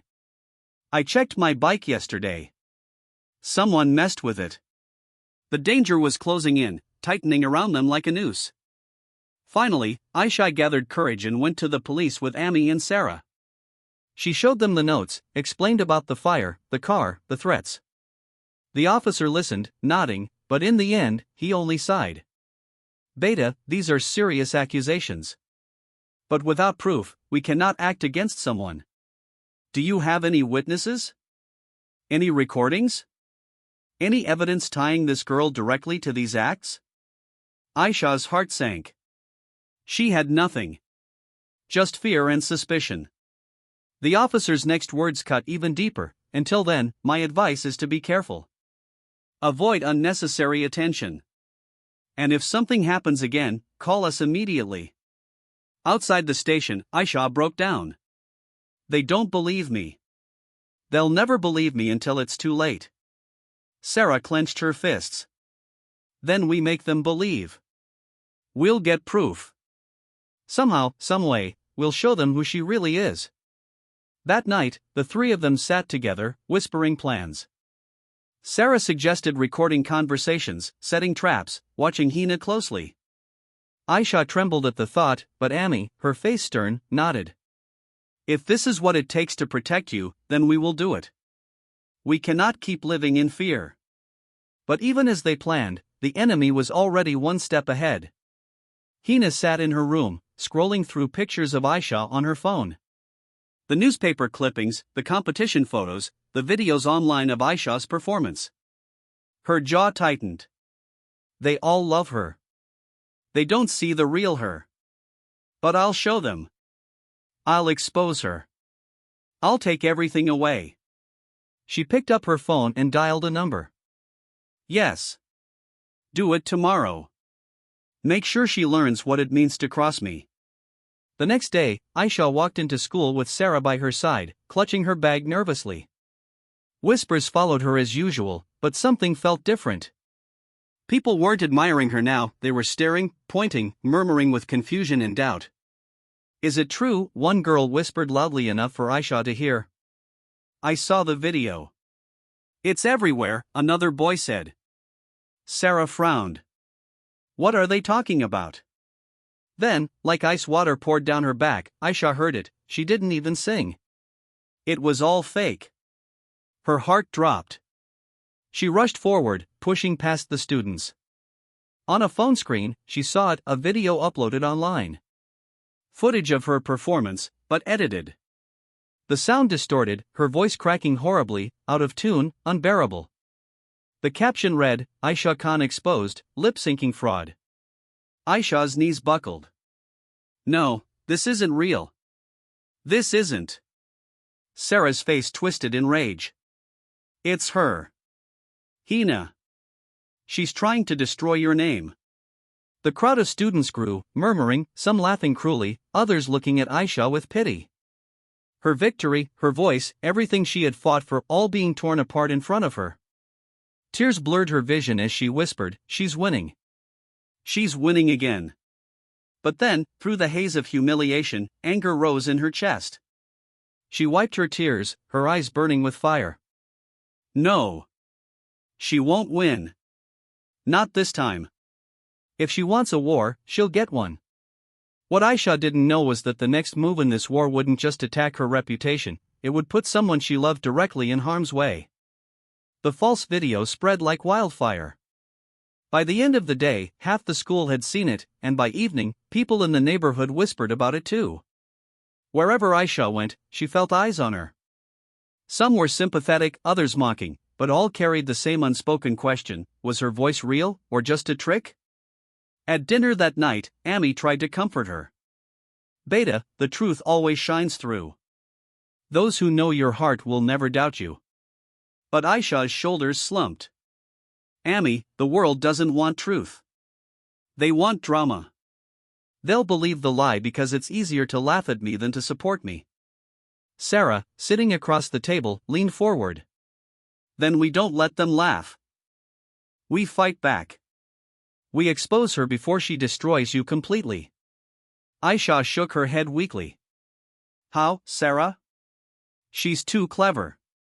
She never leaves proof. Sarah's eyes glinted with determination. Then we create it. We set a trap. We make her show herself. The next few days were a blur of whispered planning. Sarah borrowed a small recorder from her cousin, tiny enough to hide in a pocket. If she threatens you again, if she admits even one thing, we'll have proof. Aisha hesitated, the idea terrifying her. But finally, she nodded. Fine. We'll try. And so, the waiting began. Aisha carried the recorder with her everywhere, tucked safely in her bag. She prayed for strength, prayed that Hina's pride would slip into arrogance. But each encounter with Hina was frustratingly smooth. Hina smiled sweetly in public, offered fake congratulations, never letting a crack show. It was like battling a shadow, untouchable, mocking. One afternoon, however, the chance came. Aisha was leaving class when she felt a tug on her arm. She turned to see Hina, her eyes sharp despite her smile. Walk with me, she whispered. Aisha's pulse quickened. She slipped her hand into her bag, pressing the recorder on. They walked down the empty corridor, the sound of their footsteps echoing. You know, Hina began, her tone calm, I'm almost impressed. You keep standing up no matter how many times you're knocked down. Most people would have disappeared by now. But you, she leaned closer, her voice dropping. You don't know when to stop. Aisha swallowed hard, her voice trembling. Why are you doing this to me? What did I ever do to you? Hina's eyes narrowed, her mask slipping for a brief moment. You existed. You dared to shine where I was supposed to. You stole the stage that should have been mine. And now everyone looks at you instead of me. Aisha's heart pounded. Every word was being recorded. She forced herself to speak, her voice barely above a whisper. You tried to burn my house. You almost killed us. Hina smirked, tilting her head. Prove it. Her words cut like a knife, mocking and fearless. Then she straightened, smoothing her hair as other students entered the hall. Her mask returned instantly, her smile warm, her voice loud and friendly. Anyway, Aisha, great work on your last performance. You're such an inspiration. Aisha stood frozen as Hina walked away, her laughter ringing in the corridor. Later, in Sarah's room, they replayed the recording. The words were there, the envy, the confession of hate. But when it came to the part about the fire, Hina's mocking proof it made it useless in court. Still, Sarah's eyes gleamed. It's something. It shows her true face. Aisha shook her head. Not enough. She's too careful. Too smart. She buried her face in her hands. She'll never stop until she destroys me. Sarah touched her shoulder. Then we make her destroy herself. We give her a stage to reveal what she really is. But before they could plan further, tragedy struck. The next morning, as Aisha walked to school, her phone buzzed. It was a message from an unknown number. You were warned. You didn't listen. Now someone you love will pay the price. Her blood ran cold. She called Sarah immediately, but there was no answer. Panic surged through her. She dialed again, nothing. Her heart pounded as she sprinted toward school. When she arrived, chaos had already broken out. Students gathered in the courtyard, murmuring in shock. At the center of the crowd lay Sarah, unconscious on the ground, her head bleeding. Her bicycle lay twisted nearby, as if she had been pushed hard from behind. Aisha shoved through the crowd, dropping to her knees beside her best friend. Sarah! Wake up, please, wake up! Tears streamed down her face as teachers rushed forward, calling an ambulance. In that moment, Aisha's fear turned to fire. She looked around wildly, and in the distance, she saw Hina standing at the edge of the crowd. Her expression was calm, too calm, her arms folded as she watched. And when their eyes met, Hina smiled, cold, triumphant. Aisha's nails dug into her palms. The war was no longer about her voice, her career, or her pride. Hina had crossed the line. Now, it was about survival. And Aisha swore silently, through her tears, that this time Hina would not win. The sirens wailed as Sarah was rushed to the hospital. Aisha sat in the ambulance, gripping her friend's hand, her own clothes stained with Sarah's blood. Every second felt like an eternity. Please, Ya Allah, she whispered desperately, don't take her away from me. Not like this. At the hospital, doctors wheeled Sarah into the emergency ward. Aisha stood frozen at the door until a nurse gently pushed her back. Let us do our work. Pray for her. Aisha collapsed onto a bench, tears streaming down her face. Ami soon arrived, breathless and panicked. She hugged Aisha tightly, murmuring, Baby, Allah is with us. Sarah will be okay. But Aisha's body shook with rage and helplessness. It's Hina, Ami. I know it's her. She pushed Sarah. She nearly killed her. Hours crawled by before the doctor emerged. His face was tired but calm. She's stable. The head injury was serious, but not fatal. She needs rest, but she's out of danger. Relief flooded Aisha's chest. She rushed to Sarah's bedside. Sarah lay pale, her head bandaged, but when she saw Aisha, she managed a weak smile. Don't cry. I'm still here. Aisha held her hand tightly. This is my fault. I should have protected you. She did this because of me. Sarah shook her head faintly. No, Aisha. Don't you dare blame yourself. This is on her. And this is proof she'll go to any length. You can't stay silent anymore. Aisha's tears hardened into resolve. Then I won't. She wanted a war. Now she has one. That night, alone in her room, Aisha replayed everything in her head, the threats, the notes, the fire, the false video, and now Sarah's near death. She opened her drawer and pulled out the recorder. Hina's voice filled the air. You existed. You dared to shine where I was supposed to. You stole the stage that should have been mine. It wasn't enough for the police, but it was enough for the world. If Hina wanted to humiliate her publicly, Aisha decided she would turn the tables. The next morning, she posted a short video online. Her face was pale, her eyes swollen from crying, but her voice was steady. "People have been saying I cheated, that my voice is fake. I've been silent because I thought the truth didn't need defending. But silence only gave power to lies. So today, I'll tell you my truth." She took a deep breath. "Everything you've seen, the edited videos, the rumors, it's all the work of someone who wants to destroy me. Someone who tried to burn my house, who tampered with my family's safety, and who just nearly killed my best friend. This is no longer about singing. This is about survival." She played Hina's recorded words on camera. "The envy, the malice, the confession. This is the voice of the person who's behind it all," Aisha said, her voice trembling but firm. "And I promise you, I won't let her win." Within hours, the video spread. Some supported Aisha instantly, outraged at what they heard. Others were skeptical, demanding more proof. The school buzzed with heated debates. And Hina? She was furious. In the girls' washroom, Hina confronted Aisha, her face twisted with rage. "How dare you? Do you know what you've done?"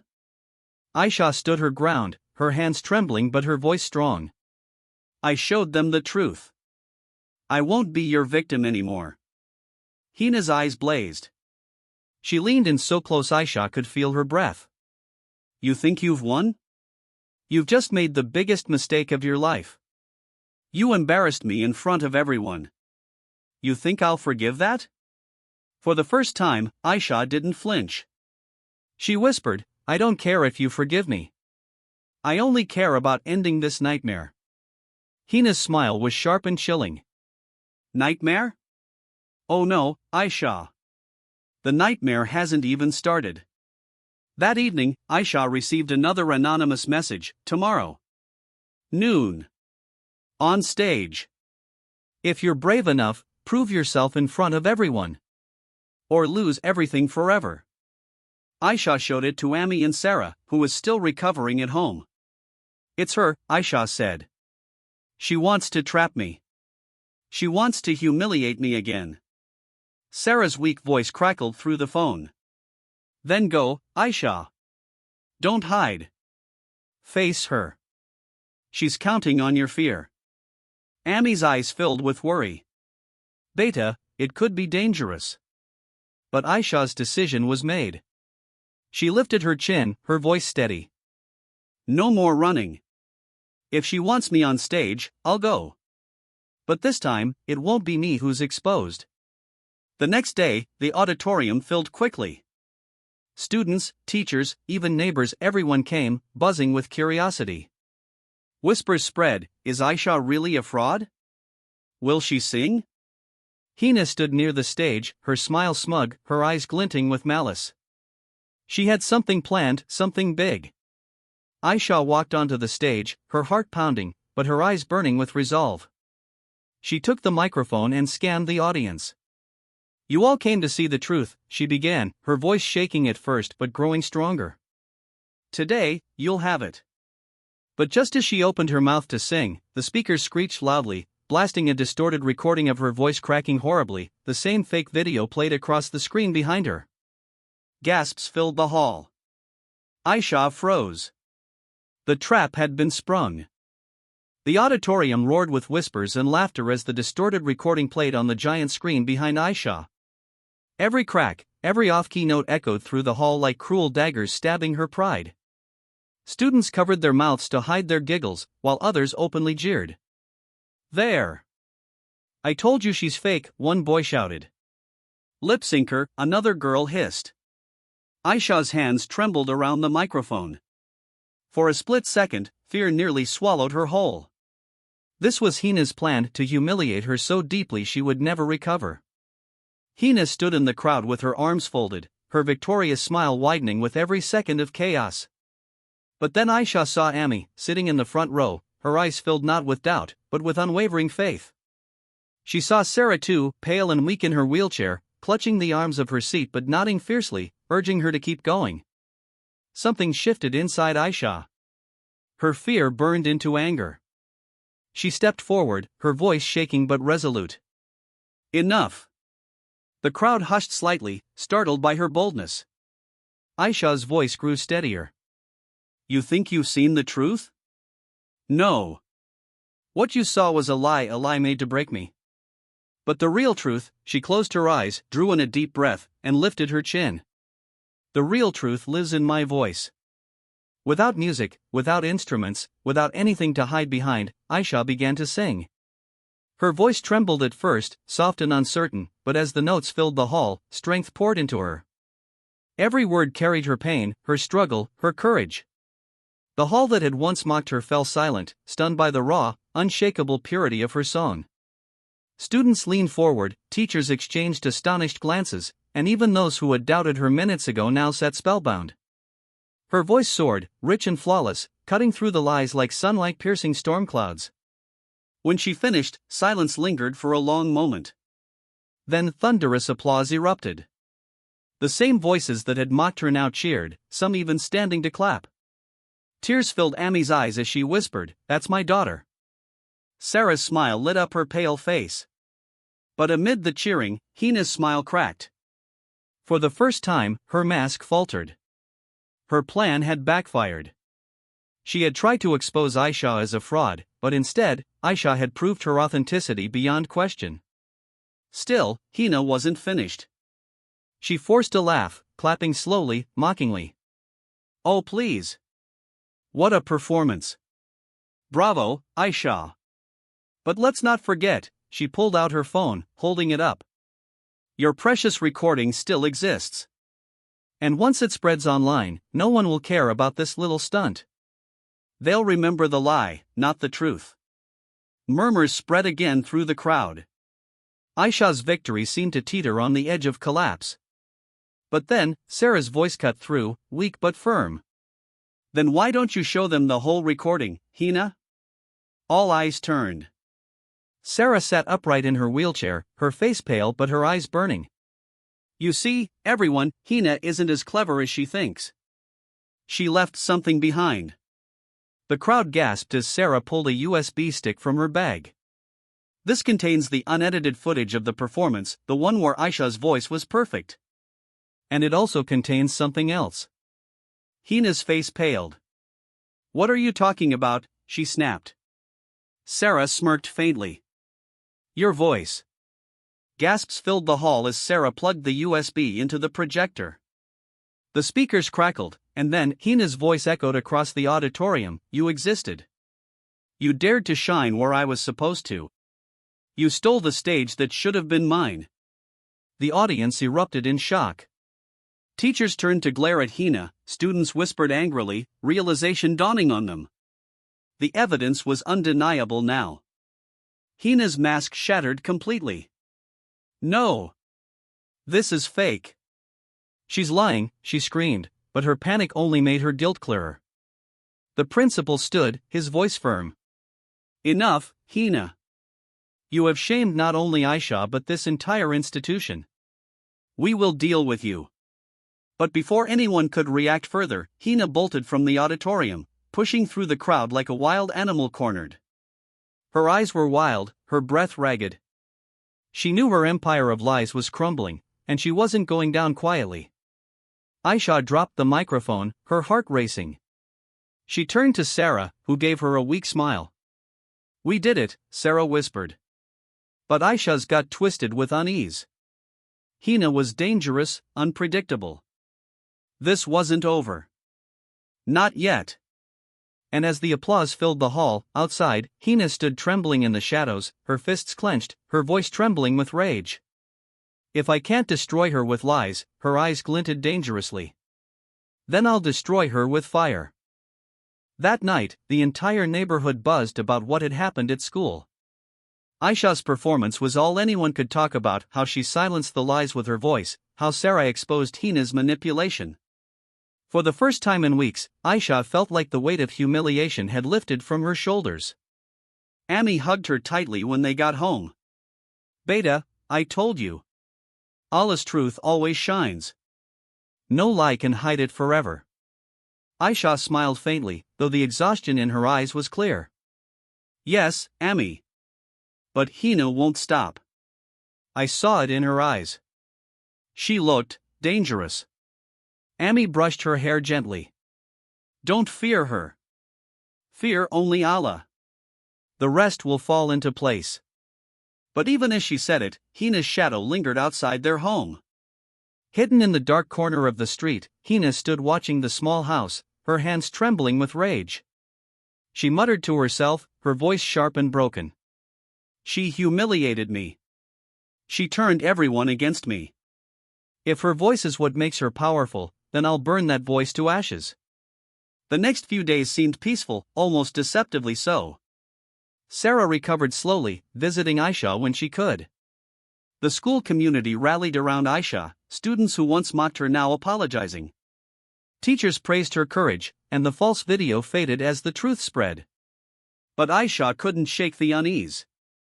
Every time she left the house, she felt eyes following her. Every time the wind rattled the window, she imagined it was Hina breaking in. She carried the fear like a shadow clinging to her soul. Then came the night that would change everything. Aisha sat in her room, humming softly, writing lyrics in her notebook. The house was quiet, Amy was asleep in the next room. Suddenly, she smelled something strange, sharp, suffocating. Smoke. Her eyes widened. She rushed to the window. Outside, in the yard, flames flickered. Fire. It spread fast, licking at the wooden gate, climbing toward the walls. Aisha gasped, her heart pounding. Amy, she screamed, racing to wake her mother. Amy stumbled out, coughing from the smoke already creeping in. Ya Allah! The house! They rushed toward the door, but when Aisha pulled it open, a wall of flames blocked their path. The fire was everywhere, fierce and merciless. Amy coughed violently, clutching her chest. Help! Somebody help! Aisha screamed from the window, her throat burning from the smoke. She grabbed a wet dupatta and wrapped it around Amy's face. Stay low, Amy. Don't breathe too deep. Outside, neighbors began shouting, running toward the house with buckets of water. But the fire raged too fast, too wild, as if it had been planned. Through the haze of heat and smoke, Aisha caught sight of a figure standing at the far end of the street. Hina. Watching. Her face lit by the flames, her smile twisted, her eyes glinting with madness. Aisha's blood ran cold. She wasn't just imagining it. Hina had done this. She had set the fire. Aisha, go. Amy coughed, collapsing to her knees. Aisha pulled her up with all her strength, guiding her toward the window. Neighbors broke it open from the outside, their hands reaching in. With their help, Aisha pushed Amy out, then climbed through herself, the flames scorching her arm as she escaped. The crowd quickly doused the fire with buckets, and by the time the fire brigade arrived, most of the damage had been contained. But the house was scarred, blackened, and so were Aisha's memories. As Aisha sat outside, clutching Amy and gasping for air, her eyes searched for Hina. But she was gone, vanished into the night. The police arrived soon after, questioning everyone. Aisha trembled as she spoke. It was her. I saw her. Hina. She did this. But one of the officers shook his head.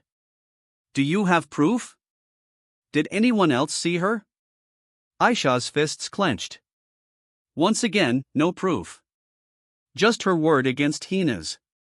Sarah arrived minutes later, her face pale with shock when she saw the damage.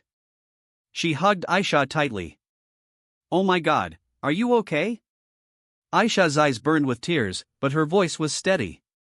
This was her warning, Sarah. Next time, she won't just try to burn the house. She'll try to burn me. Sarah swallowed hard, glancing at the charred walls. Then we need to end this once and for all. No more waiting. No more reacting. We strike first. Aisha looked at her, her hands still trembling. But how? Sarah's eyes narrowed with determination. We set the stage. We lure her in. And we make sure this time, the whole world sees who she really is. Aisha nodded slowly, realizing there was no other choice. This wasn't just about her voice anymore. This was about survival, justice, and ending the nightmare. But what neither of them knew was that Hina was already planning her final, most dangerous move. And the next time they met, only one of them might walk away. The days after the fire were a blur of ashes and fear. Aisha and Ami moved temporarily into Sarah's house while repairs began on their home. Though grateful for safety, Aisha felt like a guest in her own life, her privacy stripped away, her dreams overshadowed by the smoke that still clung to her clothes. Sarah, however, was restless. Every night, she sat with Aisha in the dimly lit room, whispering ideas, plans, schemes. "We can't wait for her next move," Sarah insisted, her eyes flashing with determination. "If we keep waiting, she'll keep striking. We have to end this. On our terms." Aisha hugged her knees, her voice trembling. "But what if it backfires? What if she hurts someone else? Ami, or you?" Sarah leaned closer, gripping her hand. "She already tried to kill me. She nearly burned your house down. If we don't act now, she will succeed next time. This is the only way." The next morning, Sarah laid out the plan. "We set a trap. We make her believe she's finally cornered you, finally has the perfect chance to destroy you. And when she takes the bait," she smiled grimly, "we'll have cameras, witnesses, everything. She won't escape this time." Aisha's heart pounded as she listened. Fear gnawed at her, but so did hope. "And if it works?" Sarah squeezed her hand. "Then her game is over." They decided on the upcoming school talent showcase. It was perfect: a stage, an audience, and Hina's obsession with ruining Aisha in front of people. "She can't resist," Sarah said. "She'll try something big. And when she does, we'll catch her." Aisha spent the week rehearsing, though her hands often shook as she held the microphone. Every note felt like a challenge to Hina, every lyric a shield of defiance. Ami, though worried, stood by her side. "Beta, Allah tests those he loves. Be strong. The truth will always win." But Hina was already planning her own grand finale. In her locked bedroom, Hina scribbled furiously in her notebook. "If she thinks she can embarrass me again, she's wrong. This time, I'll make sure no one ever hears her voice again." She pulled out a small bottle from her drawer, the liquid inside clear but deadly. She held it up, her smile cold. "One sip before her performance, and her voice will be gone forever." The night before the showcase, Aisha barely slept. She tossed and turned, hearing echoes of the fire, of the taunts, of Hina's threats. Just before dawn, she sat by the window, whispering a prayer. "Ya Allah, give me courage. Don't let fear control me. Let the truth shine tomorrow." The next day, the auditorium buzzed with excitement. Parents, teachers, and students filled the seats. Banners decorated the walls, lights glimmered on stage. It looked festive, joyful, but for Aisha, it was the battlefield where her fate would be decided. Sarah, sitting near the front with Ami, whispered to her, "Stay calm. We're ready." Under her chair, she had hidden a small camera, already recording the crowd in the stage. Another was placed near the backstage area. "If Hina makes a move, we'll have proof." Backstage, Aisha paced nervously. Her palms were sweaty, her breath uneven. Then she froze. On the table near her water bottle lay another identical bottle. Her stomach dropped. Hina appeared out of nowhere, smiling sweetly. "Break a leg, Aisha. You'll need it." Her tone was light, but her eyes burned with venom. She tapped the bottle lightly before walking away. Aisha's hands shook as she stared at the bottles. One was safe, the other, poisoned. She couldn't know which. Her throat tightened with dread. If she drank, it could destroy her voice forever. If she didn't, she'd walk on stage parched, weak. In the audience, Sarah noticed Aisha's hesitation and leaned forward, alarmed. She whispered to Ami, "Something's wrong." The stage manager called Aisha's name. It was her turn. The audience clapped, waiting. Aisha picked up the microphone, her hands trembling. The bottles still sat on the table, taunting her with silent threat. Hina watched from the side, her smile sharp, waiting for Aisha to take the sip. The crowd grew restless. A teacher urged, "Come on, Beta, we're waiting." Aisha raised the microphone to her lips, her voice barely steady. She took a deep breath. She had a choice: drink and risk her voice, or walk away and let fear win. Her eyes darted toward Hina, who tilted her head, smirking as if daring her. Aisha's heart pounded. Sweat trickled down her back. The hall was silent, every eye on her. Slowly, her hand reached for one of the bottles. Her fingers wrapped around it. She lifted it. And just as the bottle touched her lips, the lights in the auditorium suddenly flickered, and a loud crash echoed backstage. Gasps filled the hall. Everyone turned toward the noise. Aisha froze, the bottle still in her hand, as Hina's eyes widened in shock. Something, or someone, had just disrupted her perfect plan. The auditorium buzzed with confusion after the loud crash. Teachers hurried backstage, students whispered nervously, and the lights flickered again before steadying. Aisha stood frozen on stage, the water bottle still trembling in her hand.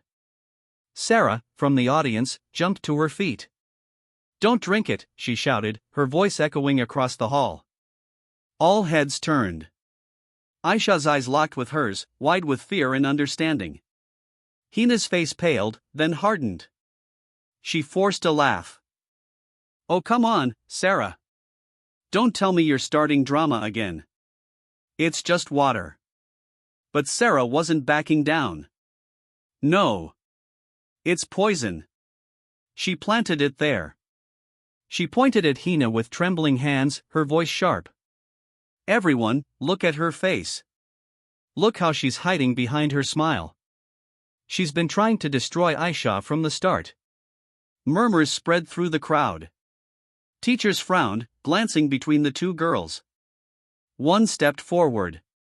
"Sarah, these are serious accusations." Sarah's chest heaved as she pointed to the hidden camera under her seat. "Check the footage. We recorded everything. If you don't believe me, see for yourself." The principal, stern and doubtful, ordered the USB to be connected to the projector. The hall went silent as the screen lit up. The hidden footage played, Hina walking backstage, glancing around before placing the second water bottle beside Aisha's. The smirk on her face was undeniable. Gasps erupted. Students clutched their mouths. Teachers exchanged shocked looks. Aisha's knees nearly gave out as she whispered, "It's true. I wasn't imagining it. It was always her." Hina's composure cracked. "No. This is edited. She's framing me." But her protests only fueled the whispers of the crowd. Some students shouted angrily, others muttered, "We always suspected her." The principal stepped forward, his voice firm. "Hina, you will explain yourself in my office immediately. Until then, you're suspended from this showcase." For the first time, Hina's mask shattered completely. She screamed, her voice raw and furious. "You don't understand. She stole everything from me. That stage was mine, that applause was mine. She should have been the one humiliated, not me." Silence fell. Every eye in the room locked on her as the truth spilled out. But before the teachers could move toward her, Hina bolted. She ran out of the auditorium, shoving people aside, her hair wild, her eyes blazing with desperation. "Aisha!" Sarah cried, gripping her arm. "Don't go after her. She's dangerous." But Aisha shook her head, her voice trembling. "If I don't end this now, she'll never stop. She'll keep coming back." And with that, she ran after Hina. The school corridors echoed with the pounding of their footsteps. Hina darted through the halls like a cornered animal, her breath ragged.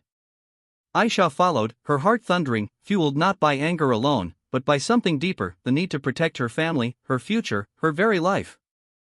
Finally, Hina burst onto the school's rooftop.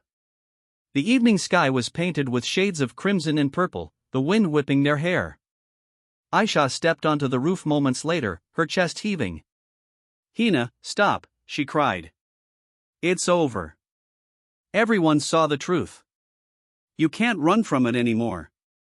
Hina turned, her eyes wild, tears mixing with fury. No! It's not over until you're gone, Aisha. As long as you exist, I'll always be the shadow. And I won't live in your shadow anymore. She took a step closer, her fists clenched. The distance between them was small, but the tension was immense.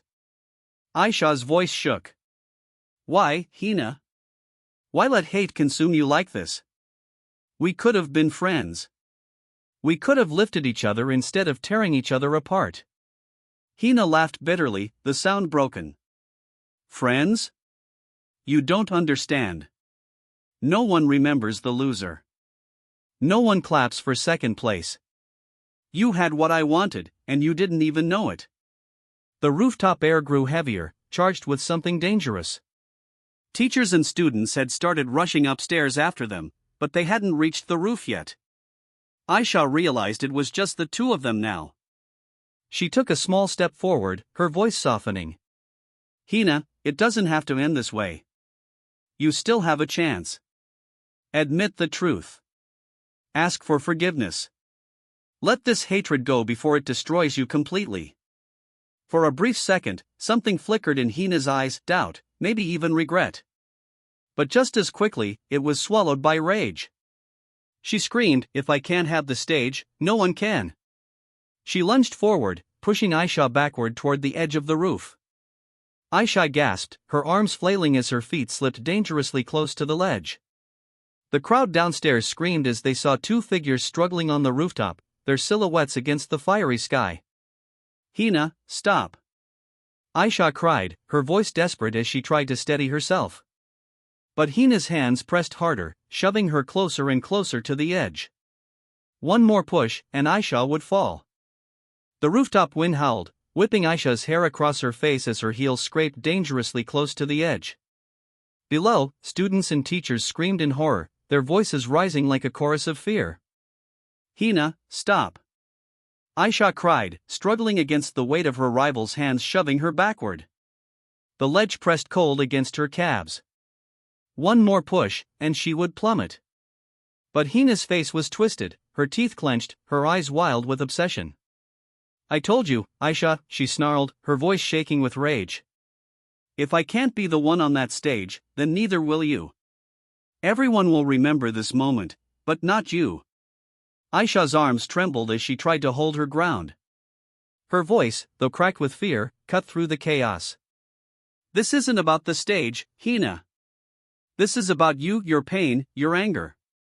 It's eating you alive. Look at yourself. Is this really who you wanted to be? For the briefest moment, Hina hesitated. Her grip faltered, her eyes flickering with something raw, something human. But then the shouts from below reached her ears. Stop her. She's going to kill Aisha. Hina, don't do this. The words fueled her shame, twisting it into fury. She pushed harder, forcing Aisha back until half her foot dangled in the air. Sarah burst onto the rooftop at that instant, breathless, her face pale with horror. No, she screamed. Hina, don't. This isn't you. She dashed forward, grabbing Hina's arm, yanking with all her strength.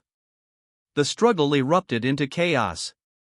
Aisha teetered on the edge, her arms flailing. Hina shrieked, jerking away from Sarah's grasp. Stay out of this. She ruined everything. No!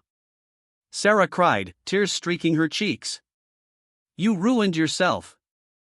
You let jealousy destroy you, and now you're about to destroy her too. But it doesn't have to end like this. The rooftop door banged open again as teachers and the principal rushed in.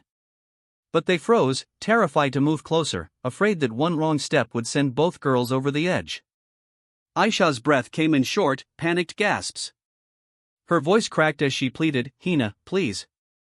You don't need to prove anything. You're more than this. Don't let hate write your ending. For a heartbeat, time stood still. The world seemed to hold its breath. Hina's grip trembled. Tears filled her eyes. And in that moment, Aisha hoped that maybe she would finally let go of her rage. But then Hina screamed, a raw, broken sound. No! It's too late for me. She shoved with all her might. Aisha's foot slipped off the ledge. She screamed as her body tilted backward into the empty air. But Sarah lunged, grabbing her sister's wrist just in time. The weight nearly pulled Sarah down with her, but she clung on, her knuckles white, her muscles straining. I've got you, Aisha. I won't let go. Teachers rushed forward, pulling at Sarah's shoulders, helping haul Aisha back onto the rooftop. She collapsed onto the floor, gasping, tears streaming down her face. Hina staggered back, her chest heaving, her eyes wide with disbelief. No, it was supposed to end, it was supposed to. Before she could finish, the principal and 2 teachers grabbed her, restraining her as she thrashed and screamed. Let me go. She deserves it. She stole everything from me. The rooftop echoed with her cries as they dragged her away. Students downstairs watched in stunned silence, their whispers trembling like leaves in the wind. Aisha, still shaking, clutched Sarah tightly. You saved me, again, she whispered, her voice breaking. Sarah held her just as tightly, sobbing into her shoulder. Always. I'll never let anyone take you from me. Later that evening, the school was hushed. The talent showcase had been cancelled, replaced by shock and grief over what nearly happened. Hina's parents were called, the authorities became involved. She would face consequences for everything, for the fire, the poisoning attempt, and the rooftop attack. But for Aisha, the story didn't end there. A few days later, the school gathered in the auditorium again, not for competition, but for healing. The principal stepped up to the stage, his voice heavy. We witnessed something dark this week. But we also saw courage from Aisha, who never stopped believing in her voice, and courage from Sarah, who stood by her sister no matter what. Today, instead of a contest, we will honor resilience. He turned to Aisha. Beta, would you share your voice with us? Not as a performance, but as a gift. The hall filled with expectant silence. Aisha's heart pounded, but this time it wasn't from fear, it was from hope. She stepped forward, gripping the microphone. Her voice trembled on the first note, but then it grew stronger, richer, carrying the weight of all her pain, all her survival, all her truth. Her stutter, once a weapon used against her, melted into the music, becoming part of its beauty. The audience sat spellbound, many with tears in their eyes. Even Amy, sitting in the front row, pressed her hands together in prayerful gratitude. When the last note faded, the auditorium erupted with applause, not polite clapping, but thunderous, heartfelt applause that shook the walls. Sarah rushed on stage, hugging her tightly. You did it, Aisha. You finally showed them who you are. Aisha smiled through her tears. No, Appa, we did it. I couldn't have done it without you. The moral of their journey echoed in that moment: jealousy can destroy, but love can save. Hina's name would fade into whispers, a cautionary tale of what hatred can do. But Aisha's name would live on, not as the girl who stuttered, but as the girl who sang, who stood tall against cruelty, who proved that even the most broken voice can carry the strongest song. And as the lights dimmed in the hall, one truth lingered in every heart. Sometimes the loudest victory is not in defeating others, but in finding your own voice and using it to heal.